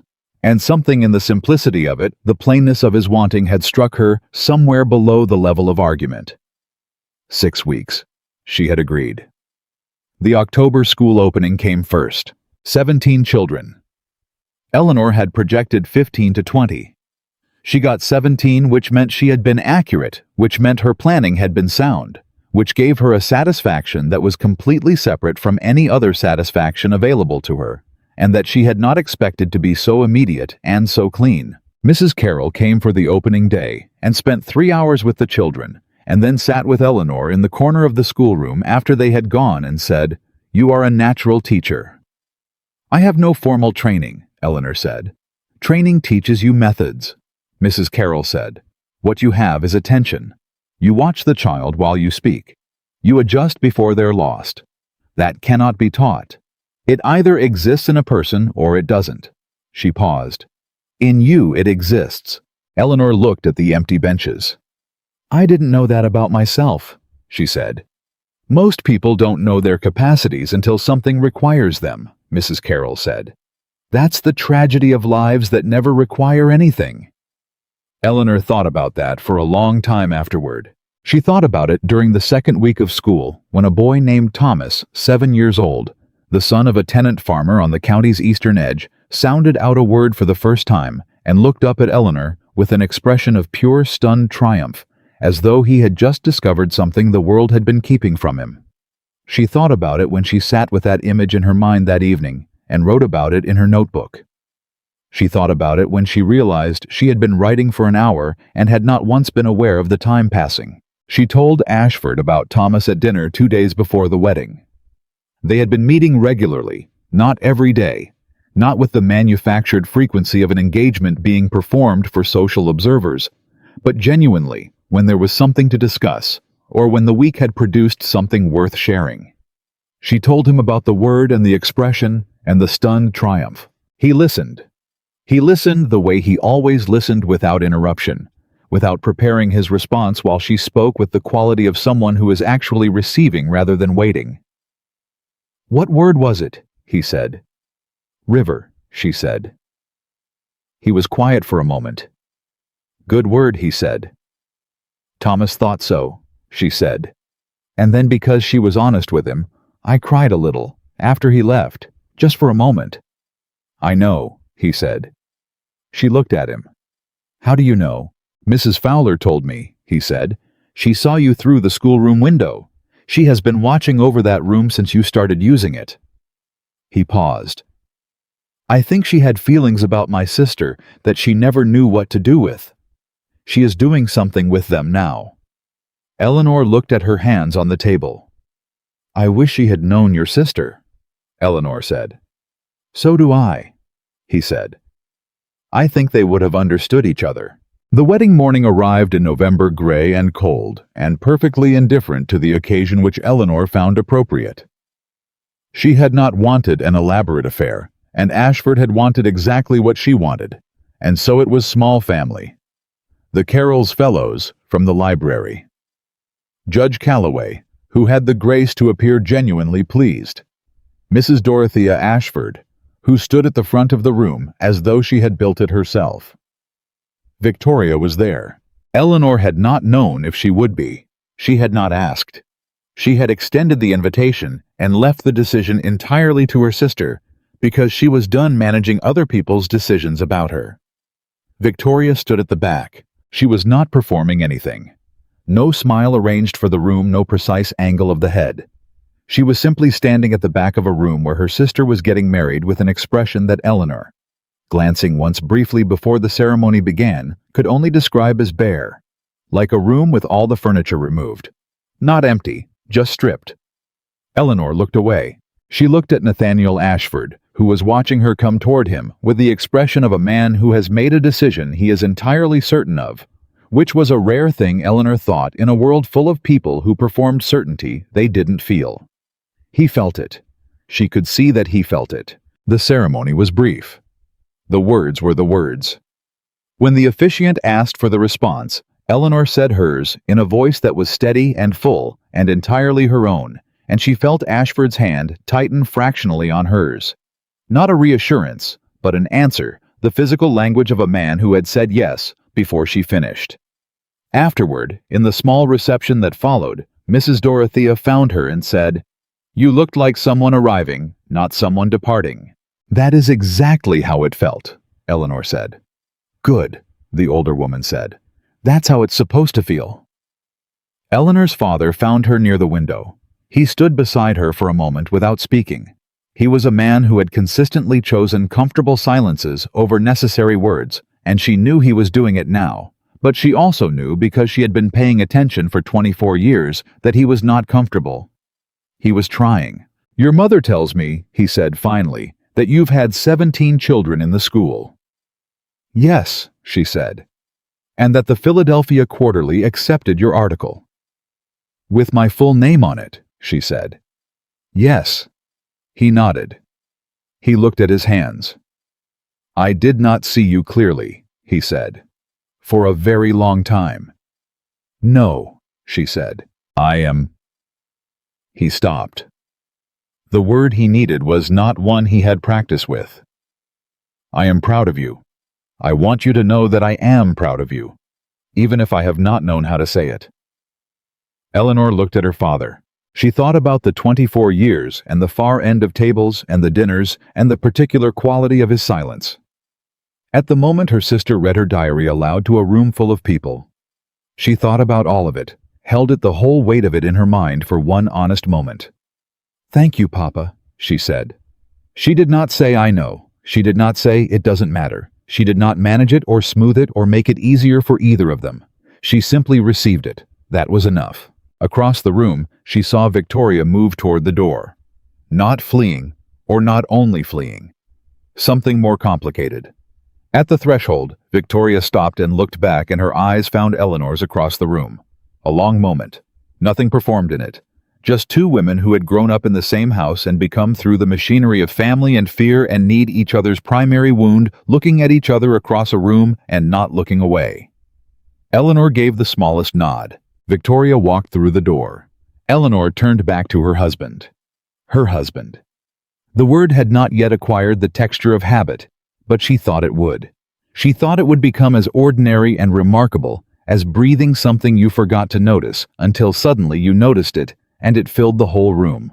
Ashford was speaking with Mrs. Carroll, and he looked up when Eleanor came back to his side, and the way he looked at her, not possessively, not with the performance of a man displaying his new wife for the room, but with a private direct attention that said, "You specifically, you, the actual you," landed somewhere in her chest with the quality of something coming home. "Mrs. Carroll wants to discuss the school curriculum," he said. "Of course she does," Eleanor said. "It's my wedding day. I told her it could wait," he said. "No," Eleanor said. "I want to hear it." She looked at Mrs. Carroll. "Tell me." Mrs. Carroll told her at length for 20 minutes on the day of her wedding about the natural sciences curriculum she was developing for the monthly visits, and Eleanor listened and responded and pushed back on 2 points and agreed with a third, and Ashford stood beside her and said almost nothing and brought her a glass of wine at some point, and that was sufficient. That was, she thought, exactly sufficient. The reception ended in the early evening. They rode to the Ashford estate in the blue November dark, and Eleanor watched the oaks go past the carriage window, bare now, their branches making that particular complicated pattern against the sky, that bare trees make all structure and no performance. Exactly what they were, nothing additional. She had a thought that she would normally have saved for her notebook, but instead she said it aloud. "I have been afraid my whole life," she said, "that the truest version of me was not enough for any room I would need to occupy."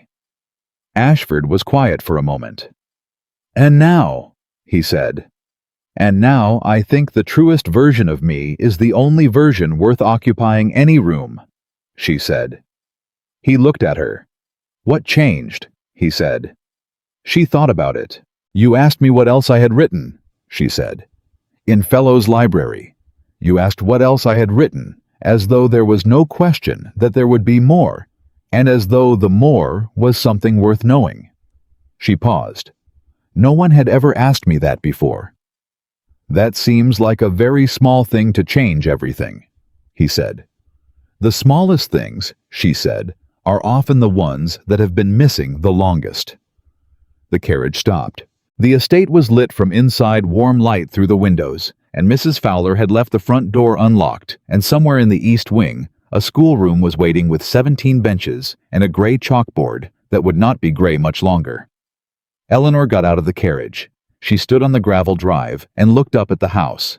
She was not looking at it the way a woman looks at a place she has come to belong to through someone else's ownership. She was looking at it the way you look at something that is becoming through the slow, honest work of daily presence yours. Ashford came to stand beside her. "Ready," he said. She thought about everything that word meant. She thought about 17 children and a Philadelphia quarterly, and a notebook in her pocket that was nearly full.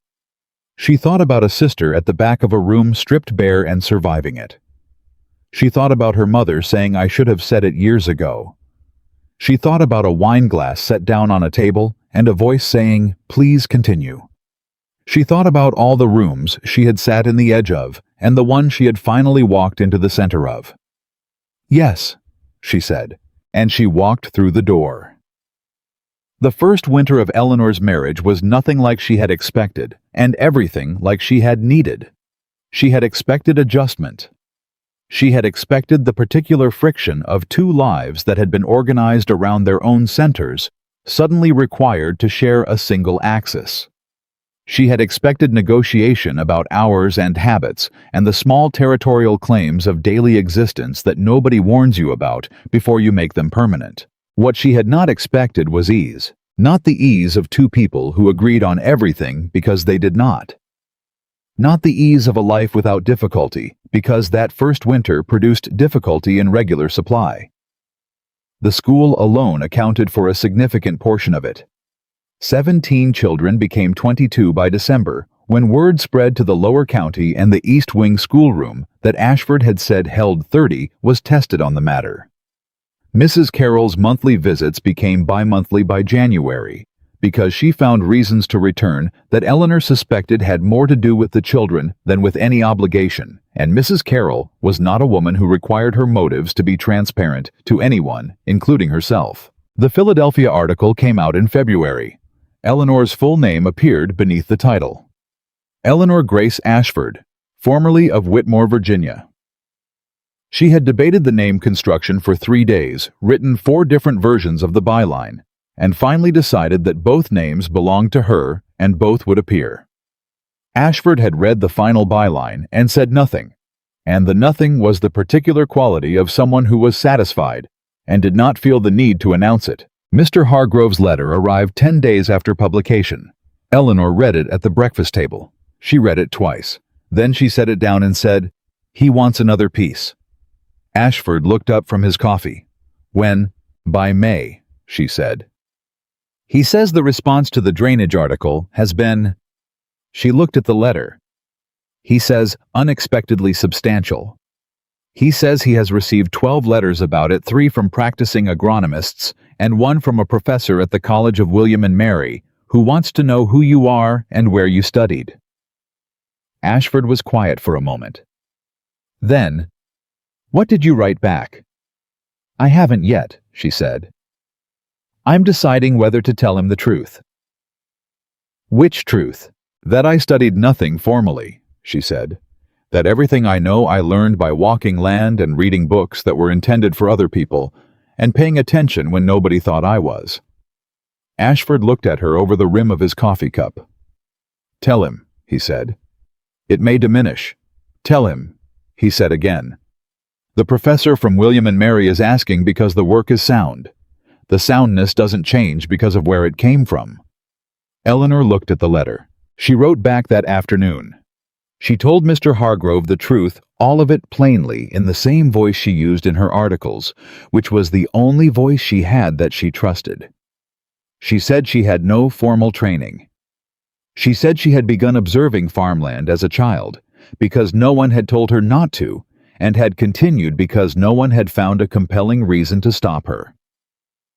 She said she would be happy to write a second piece, and that she already had observations she had been collecting for it, and that she hoped the professor from William and Mary found her background more interesting than disqualifying. She sealed the letter and handed it to the outgoing mail and went to the schoolroom. Thomas was there early, as he almost always was. He had taken to arriving 15 minutes before the other children and sitting in the front row with a slate and chalk practicing words he had learned the previous session. He had moved in 4 months, from sounding out single words to reading short passages with a concentration that reminded Eleanor of herself at that age, and the recognition of it, the particular quality of a mind that has discovered it is hungry and will not stop eating, made her chest tight every time she saw it. "Mrs. Ashford," he said when she came in. She was still adjusting to the name. Not with discomfort, with a kind of ongoing alertness, as though she needed to keep checking that it was real. "Thomas," she said, "what are you working on?" He held up the slate. He had written in the careful block letters they had started with, and were gradually shaping towards something more fluid. "The river runs fast in winter. I saw it this morning," he said. "On the way here, the river, it's fast right now." "It is," she said. "Why do you think that is?" He considered with the seriousness of a 7-year-old who has recently discovered that questions have answers and that the answers are obtainable. More water, he said. More water, she confirmed. From where? Snow, he said. And then his face did the thing, the lit thing, the arrived thing, from the mountains. From the mountains, she said. Melting, running downhill. The river is just the place where all that water collects and keeps moving.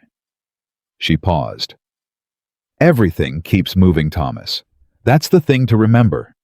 Things that seem stuck are usually just collecting before they go. He looked at her. Like me, he said. Before school. She looked at him. Exactly like you, she said.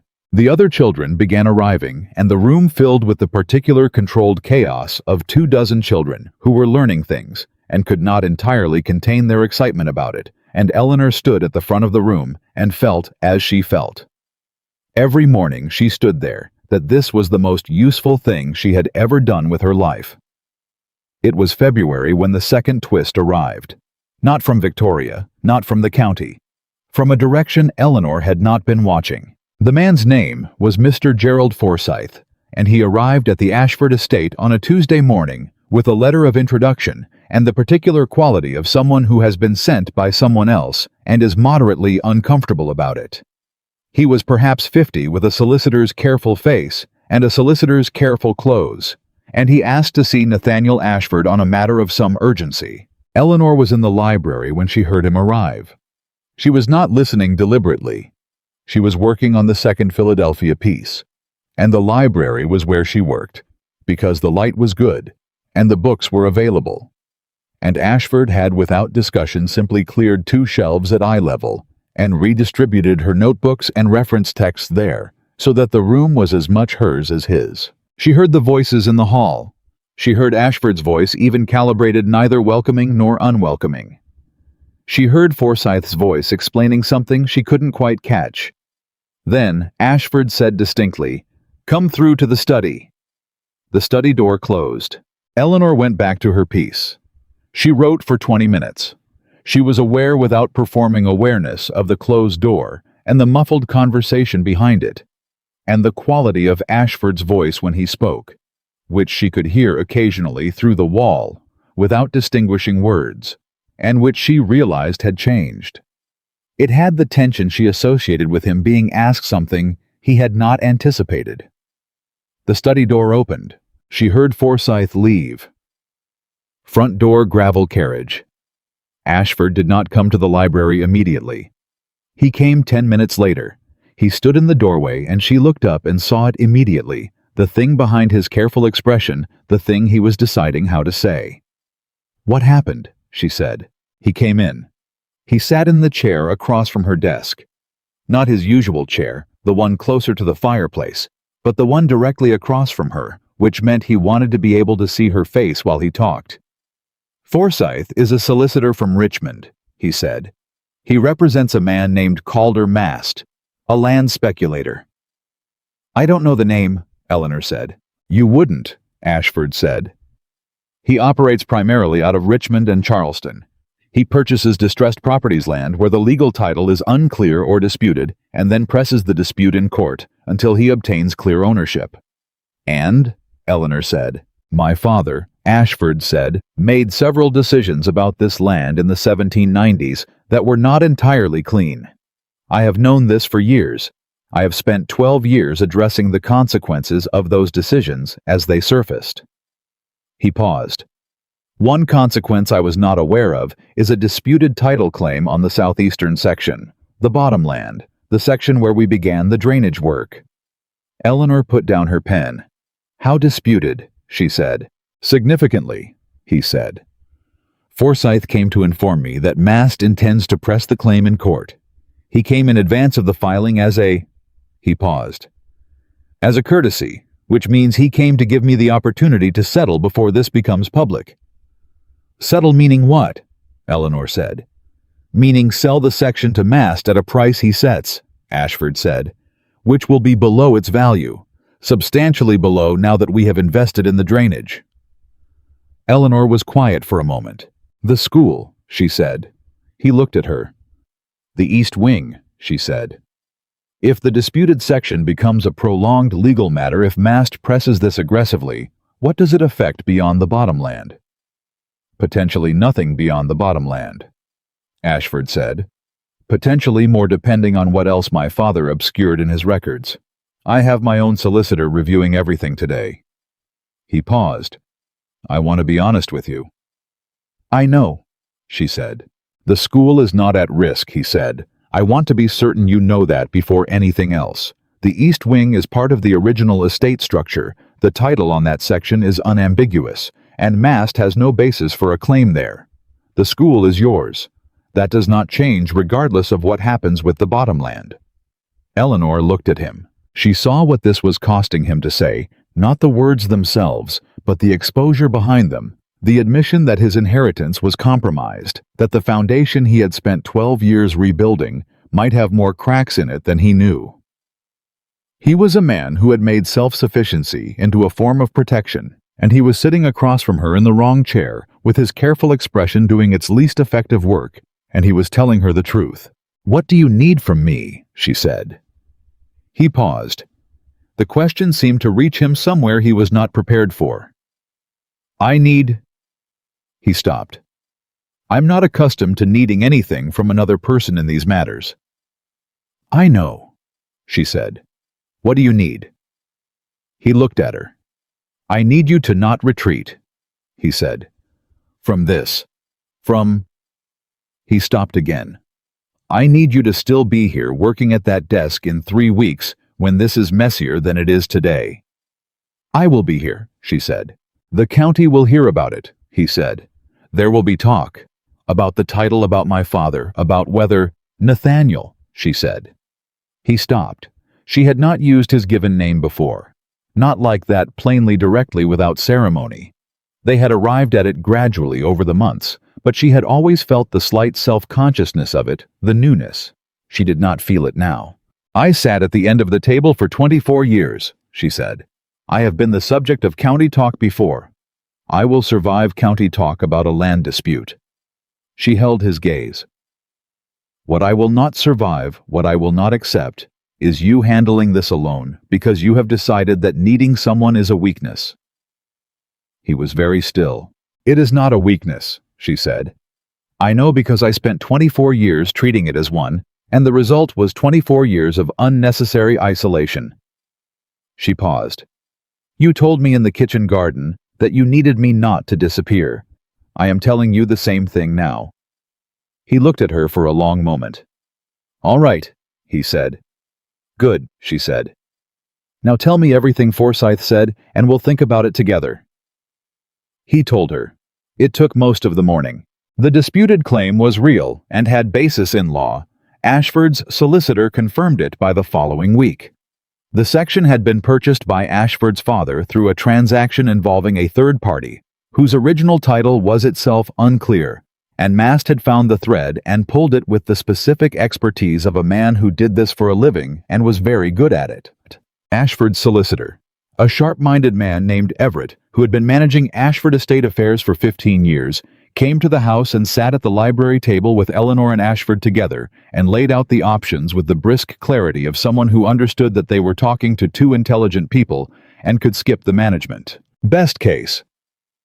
Everett said, we challenge the original third-party title and demonstrate that your father's purchase was made in good faith on the basis of representations that were themselves fraudulent. That protects you, but it also means a prolonged court process. How prolonged? Ashford said. 2 years minimum, Everett said. Possibly 3. Worst case, Eleanor said. Everett looked at her.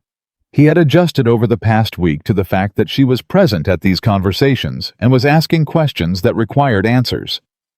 He had adjusted faster than Eleanor had expected, which raised her opinion of him. Worst case, Mast's claim holds, and you lose the section, Everett said. The financial impact is significant but not catastrophic. The reputational impact depends on how the story gets told. How will Mast tell it? Eleanor said. As a straightforward legal matter, Everett said. He's not interested in the story. He's interested in the land. Then we control the story, Eleanor said. Both men looked at her. We tell it first, she said. before massed files, before the county hears it through the legal record. Nathaniel goes to Judge Calloway and the key county figures and tells them directly that a disputed claim has emerged from his father's era, that he is addressing it through proper legal channels, that the error was his father's rather than his own, and that he intends to resolve it correctly even if it costs him the section. She paused. The county will respect that. What they will not respect is finding out secondhand that he tried to hide it. Everett looked at Ashford. She's right, Everett said.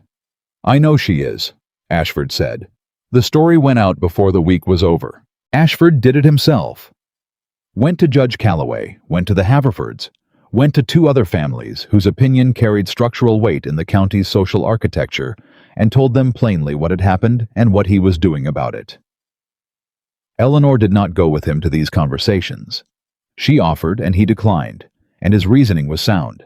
This was about his father's legacy, and presenting it with his wife beside him would read as requiring support rather than taking responsibility. She respected the reasoning. She did not entirely like waiting, but she was becoming better at the difference between the two. The county responded largely as Eleanor had predicted, with the particular respect reserved for a man who admits a problem before he is caught in one. Judge Calloway, who had his own experience of being deceived and had not enjoyed it, was visibly relieved to be treated as an ally rather than a potential adversary. The Haverfords were pragmatic.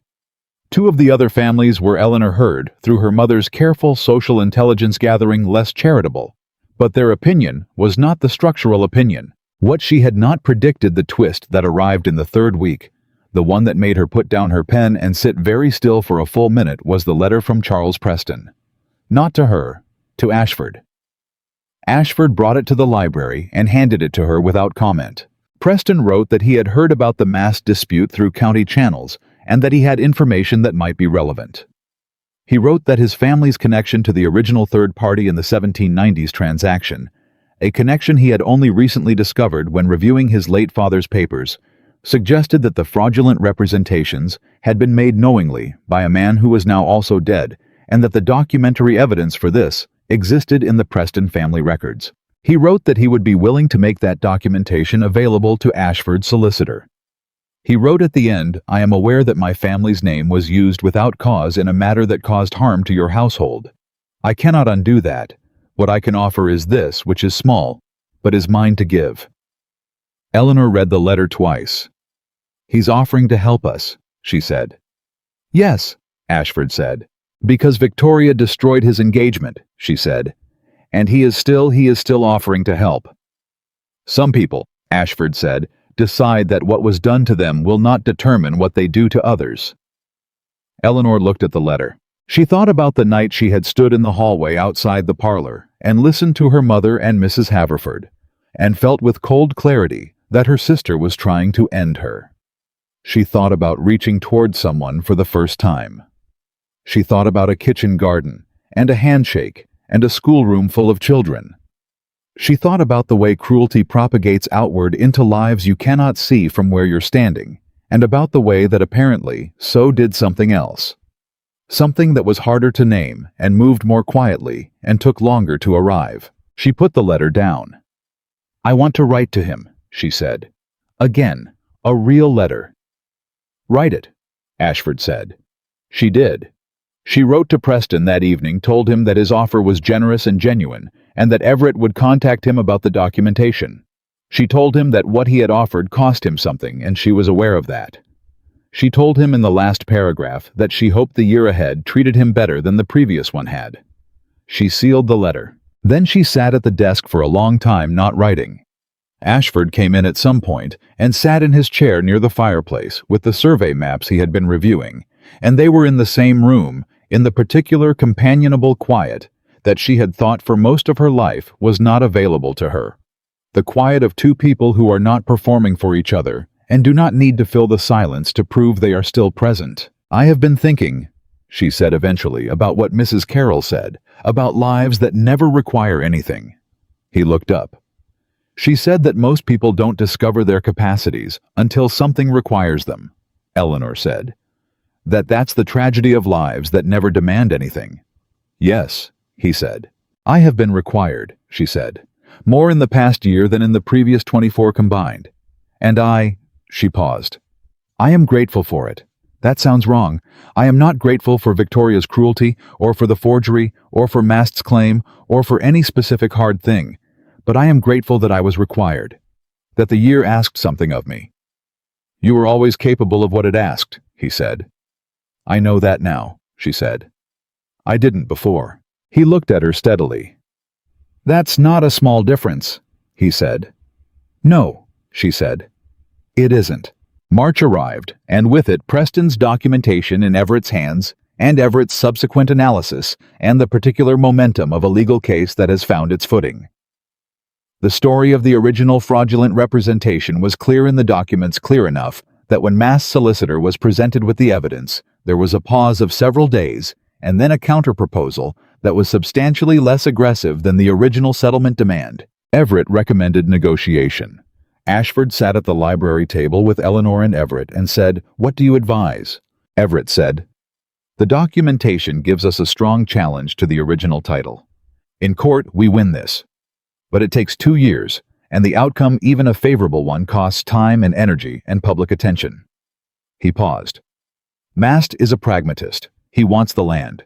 He does not want a protracted battle that draws scrutiny to his acquisition methods.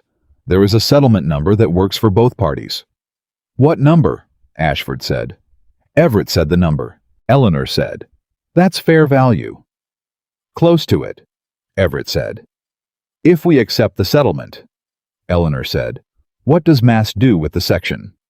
"Sell it eventually," Everett said. "He's not a farmer. He's a speculator."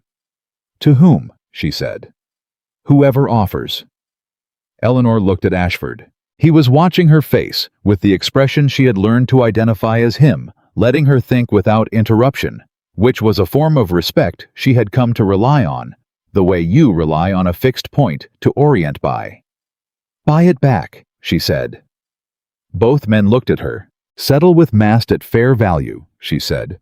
"Let him have it legally, and then make an offer to purchase it back at the same price immediately. He makes no profit, but he has no protracted battle and no scrutiny. You lose nothing but time and the settlement sum, and you recover the section cleanly." Everett blinked. "He may not accept." "He's a pragmatist," Eleanor said, using his own word back at him. "A pragmatist takes a clean exit over a long fight." Everett looked at Ashford. "She's right," Everett said. "Again." "I know," Ashford said. "Again. The settlement was reached in April. The repurchase offer was made in the same week. Mast accepted within 48 hours. The bottomland, with its drainage trenches and its improving soil and its 3 years of careful rebuilding, came back to the Ashford estate with a clean title that could not be disputed, and Everett filed the paperwork with the particular satisfaction of a man who has resolved something that had every reason to become worse and has not allowed it to. Eleanor was in the schoolroom when Ashford came to tell her. He came in during the midday break when the children had gone home for the noon hour, and Eleanor was reviewing slates and making notes on which students needed additional attention on which skills. He stood in the doorway and said, "It's done." She put down the slate. "The repurchase," she said. "Filed this morning," he said. "The title is clean." She looked at him. His face was doing the thing it did when he was feeling something larger than he typically permitted expression, the slight tightening around the eyes, the quality of a man standing very still so that the feeling doesn't spill. She crossed the room. She put her arms around him, which was something she had been doing for months, but which still carried a particular specificity, the physical fact of two people who had independently decided that the available emotional distance was insufficient. He held her.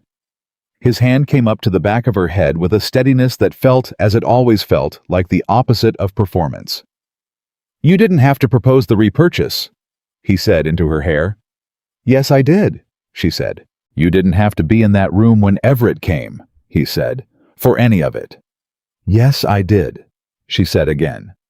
He held her for a moment. "You were right," he said. "About the settlement, about the repurchase, about telling the county before Mast filed." "I know," she said. She felt him make a sound that was almost a laugh.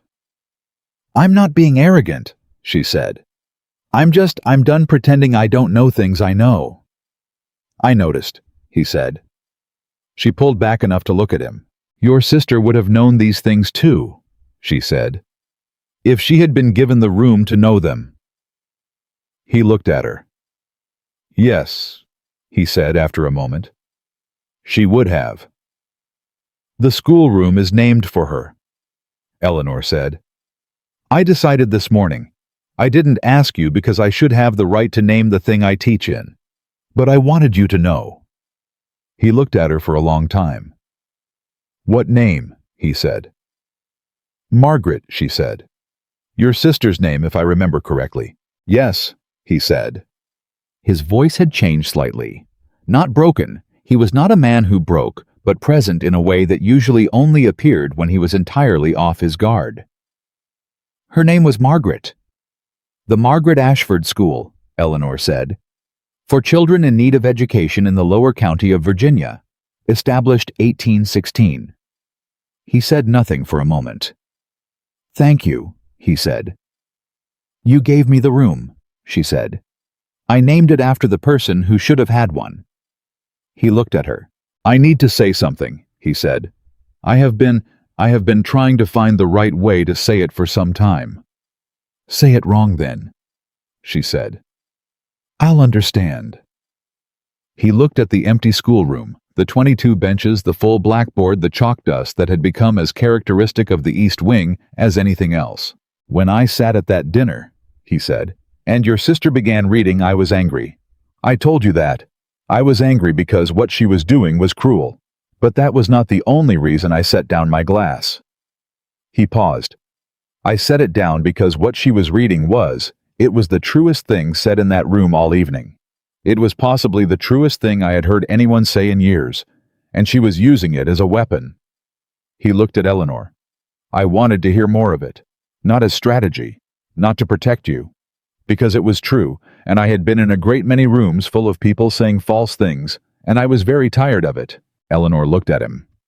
"That's the most you've said at once," she said. "I've been working up to it," he said. She smiled. "Genuinely, fully, without management. You have been the most honest person I have ever known," he said. "In every room, in every conversation, even when it cost you, even when it would have been easier not to be." He paused. "I don't want you to stop. Ever. I want you to be exactly as difficult and as honest and as unmanageable as you are in every room of this house and every room you ever occupy for the rest of your life. Because the alternative is a version of you that this world does not deserve to have." Eleanor held his gaze. "You are not easy either," she said. "No," he agreed. "You are frustrating and exacting, and you have opinions about land drainage that most men would not consider opinions worth having," she said. "Yes," he said. "And you are the first person," she said, "who ever sat across from me in a room and made me feel that the truest version of me was not only enough, but specifically what was wanted." She paused. "That is not a small thing, Nathaniel. That is not a thing I will forget." He looked at her. "Good," he said. They stood in the empty schoolroom in the April morning, and outside the window, the Virginia spring was doing what Virginia springs did, asserting itself with the particular immodesty of a season that has been waiting long enough. And inside, the benches were waiting for children, and the blackboard was covered in the evidence of 22 small minds that had been given somewhere to grow. The summer brought the second article in the Philadelphia Quarterly. It came out in June. Eleanor's full name on it, her Virginia address, her acknowledgement in the text of the children who had taught her things about soil that she had not thought to observe until they asked her questions she could not answer without looking. Mr. Hargrove wrote that the professor from William and Mary had requested an introduction. Eleanor wrote back that she would be in Philadelphia in October and would be pleased to meet him. She told Ashford over breakfast. "Philadelphia," he said. "For 3 days," she said. "I want to see Hargrove's offices. I want to meet Professor Weston. I want to visit the library." She paused. "You can come or not. It's entirely your decision." "I'll come," he said. "You don't have to." "I know," he said. "I'll come." She looked at him over the coffee. "You want to see what it looks like," she said. "When I'm in that room." He did not deny it. "I have seen you in many rooms," he said. "I would like to see that one." Victoria wrote in July. It was the first letter Eleanor had received from her since the wedding. She had not expected one. She had not, if she was honest, expected to hear from Victoria at all. She had settled into the understanding that the relationship between them was something neither of them had the language to rebuild, and had allowed herself to stop expecting that to change. The letter was 2 pages. Victoria's handwriting, always precise, had something different about it, less controlled, or rather controlled differently, the control of someone who is choosing what to say, rather than managing how they appear while they say it. She wrote that she had left Virginia in April. She wrote that she had gone to stay with a cousin in Baltimore who had apparently a very different household than the Whitmore one.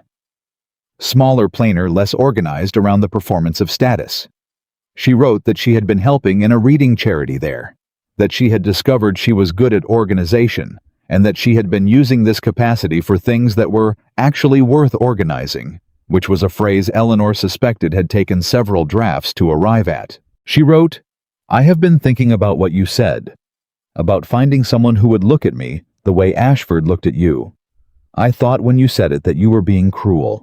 I understand now that you were not. You were telling me something was possible. I am trying to believe it." At the end of the letter she wrote, "I am sorry. I know that is insufficient. I am not writing to ask you to forgive me.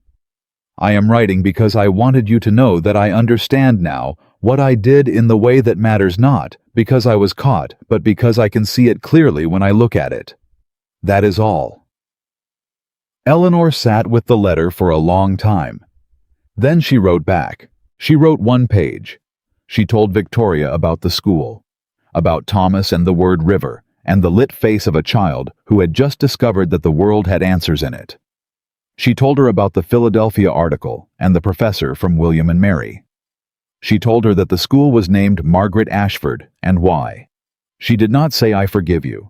She said, "You are not someone I am finished with, whatever that means, and I am not certain yet it means something. Keep writing." She sealed the letter and sent it. Then she went to the schoolroom and stood at the front of the room with 22 faces looking up at her and said, "Today we are going to talk about why rivers run faster in winter. Who remembers?" Thomas's hand went up before she finished the sentence. The room filled with voices. October came, and with it Philadelphia, and with it the professor from William and Mary, who turned out to be a small, energetic man with ink on his fingers, who shook Eleanor's hand at introduction and said, "Your piece on clay soil drainage has been assigned to my third-year students. I hope you intend to write more." "Regularly," she said. Hargrove's offices were on the 2nd floor of a narrow building near the docks, and they smelled of paper and ambition in the particular concentrated way of places where things were made.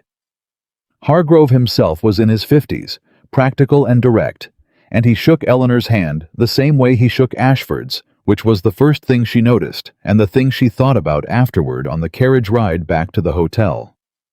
"He didn't look at Nathaniel first," she said. Ashford beside her looked over. "Hargrove," she said, "when he shook my hand, he didn't look at you first to see if it was appropriate. He just shook it." "Is that unusual?" Ashford said. She looked at him. "I will tell you something," she said. "Every other professional introduction I have had in my life, the man shook hands with you and then turned to me. Hargrove shook hands with me because I was the person he was meeting." She paused. "It sounds like a small thing." "It isn't a small thing," he said. "No," she said. "It isn't." She looked out the carriage window at Philadelphia, going past the streets wider than Virginia's county roads, the buildings taller, the sense of a place that was actively becoming, rather than consolidating, what it already was. "I want to publish a collection," she said. She had not planned to say it. It arrived fully formed the way some ideas arrived, not built incrementally, but suddenly present, as though they had been waiting for the right moment to step out from behind a door. Ashford looked at her. "The articles," she said, "the observations, The pieces on soil and drainage and the children and the land. I want to find someone willing to publish them as a collection, under my full name." "Then find someone," he said. "It may not happen quickly," she said. "Few things worth doing happen quickly," he said. "It may not happen," she said. "It will happen," he said. She looked at him. "You can't know that." "I know you," he said. "The outcome follows." She looked at him for a long moment. Then she turned back to the window and Philadelphia moved past, and she thought about a schoolroom in Virginia where 22 children were waiting for Monday, and a blackboard with a name on it, and a Philadelphia quarterly with her full name in it, and the notebook in her bag that was 3/4 full of things she had noticed and written down, and would not stop noticing. They came home to Virginia on a Wednesday. The school was open Thursday. Eleanor walked into the East Wing at 8:30, and the children were already there. Thomas in the front row. As always, a girl named Sarah beside him, who had joined in November and was now reading faster than any of them 3 brothers from the Creek Road, who learned everything through argument, and had pushed Eleanor in the best possible way to become a better teacher. She stood at the front of the room. She looked at 22 faces looking back at her. "Good morning," she said. "Good morning, Mrs. Ashford," they said in the ragged, collective voice of children who have not synchronized and do not particularly need to. She picked up the chalk. She wrote on the board. "What did you notice this week?" Hands went up immediately, all of them, or nearly. A room full of children who had learned that what they noticed mattered, that the world they walked through was worth paying attention to, that someone would listen when they described it. Eleanor looked at the hands. She thought about a woman who had sat at the end of tables for 24 years and written private pages that she kept under a false panel in a writing box. She thought about a wine glass set down. She thought about, "Please continue." She thought about a kitchen garden and a handshake and a name on a letter going to Philadelphia and the word river on a slate in a child's careful writing. She thought about a man who had chosen her not to rescue her, not to manage her, not to display her or use her or reduce her to the space she was permitted to occupy, who had chosen her because she was honest and because he was tired and because she was exactly herself, and that it turned out was exactly enough. She called on Thomas first because he was always first, and because some things were right to honor. He stood up. He said, "I noticed that the creek is running clear this week. Last week it was brown. I think it's because it rained hard and then stopped and the mud settled." "Yes," Eleanor said. "That's exactly right. What does that tell you?" he thought. The lit face, the arrived face. "That things," he said slowly, "look different after the storm than they did before." Eleanor looked at him. "Yes," she said. "They do."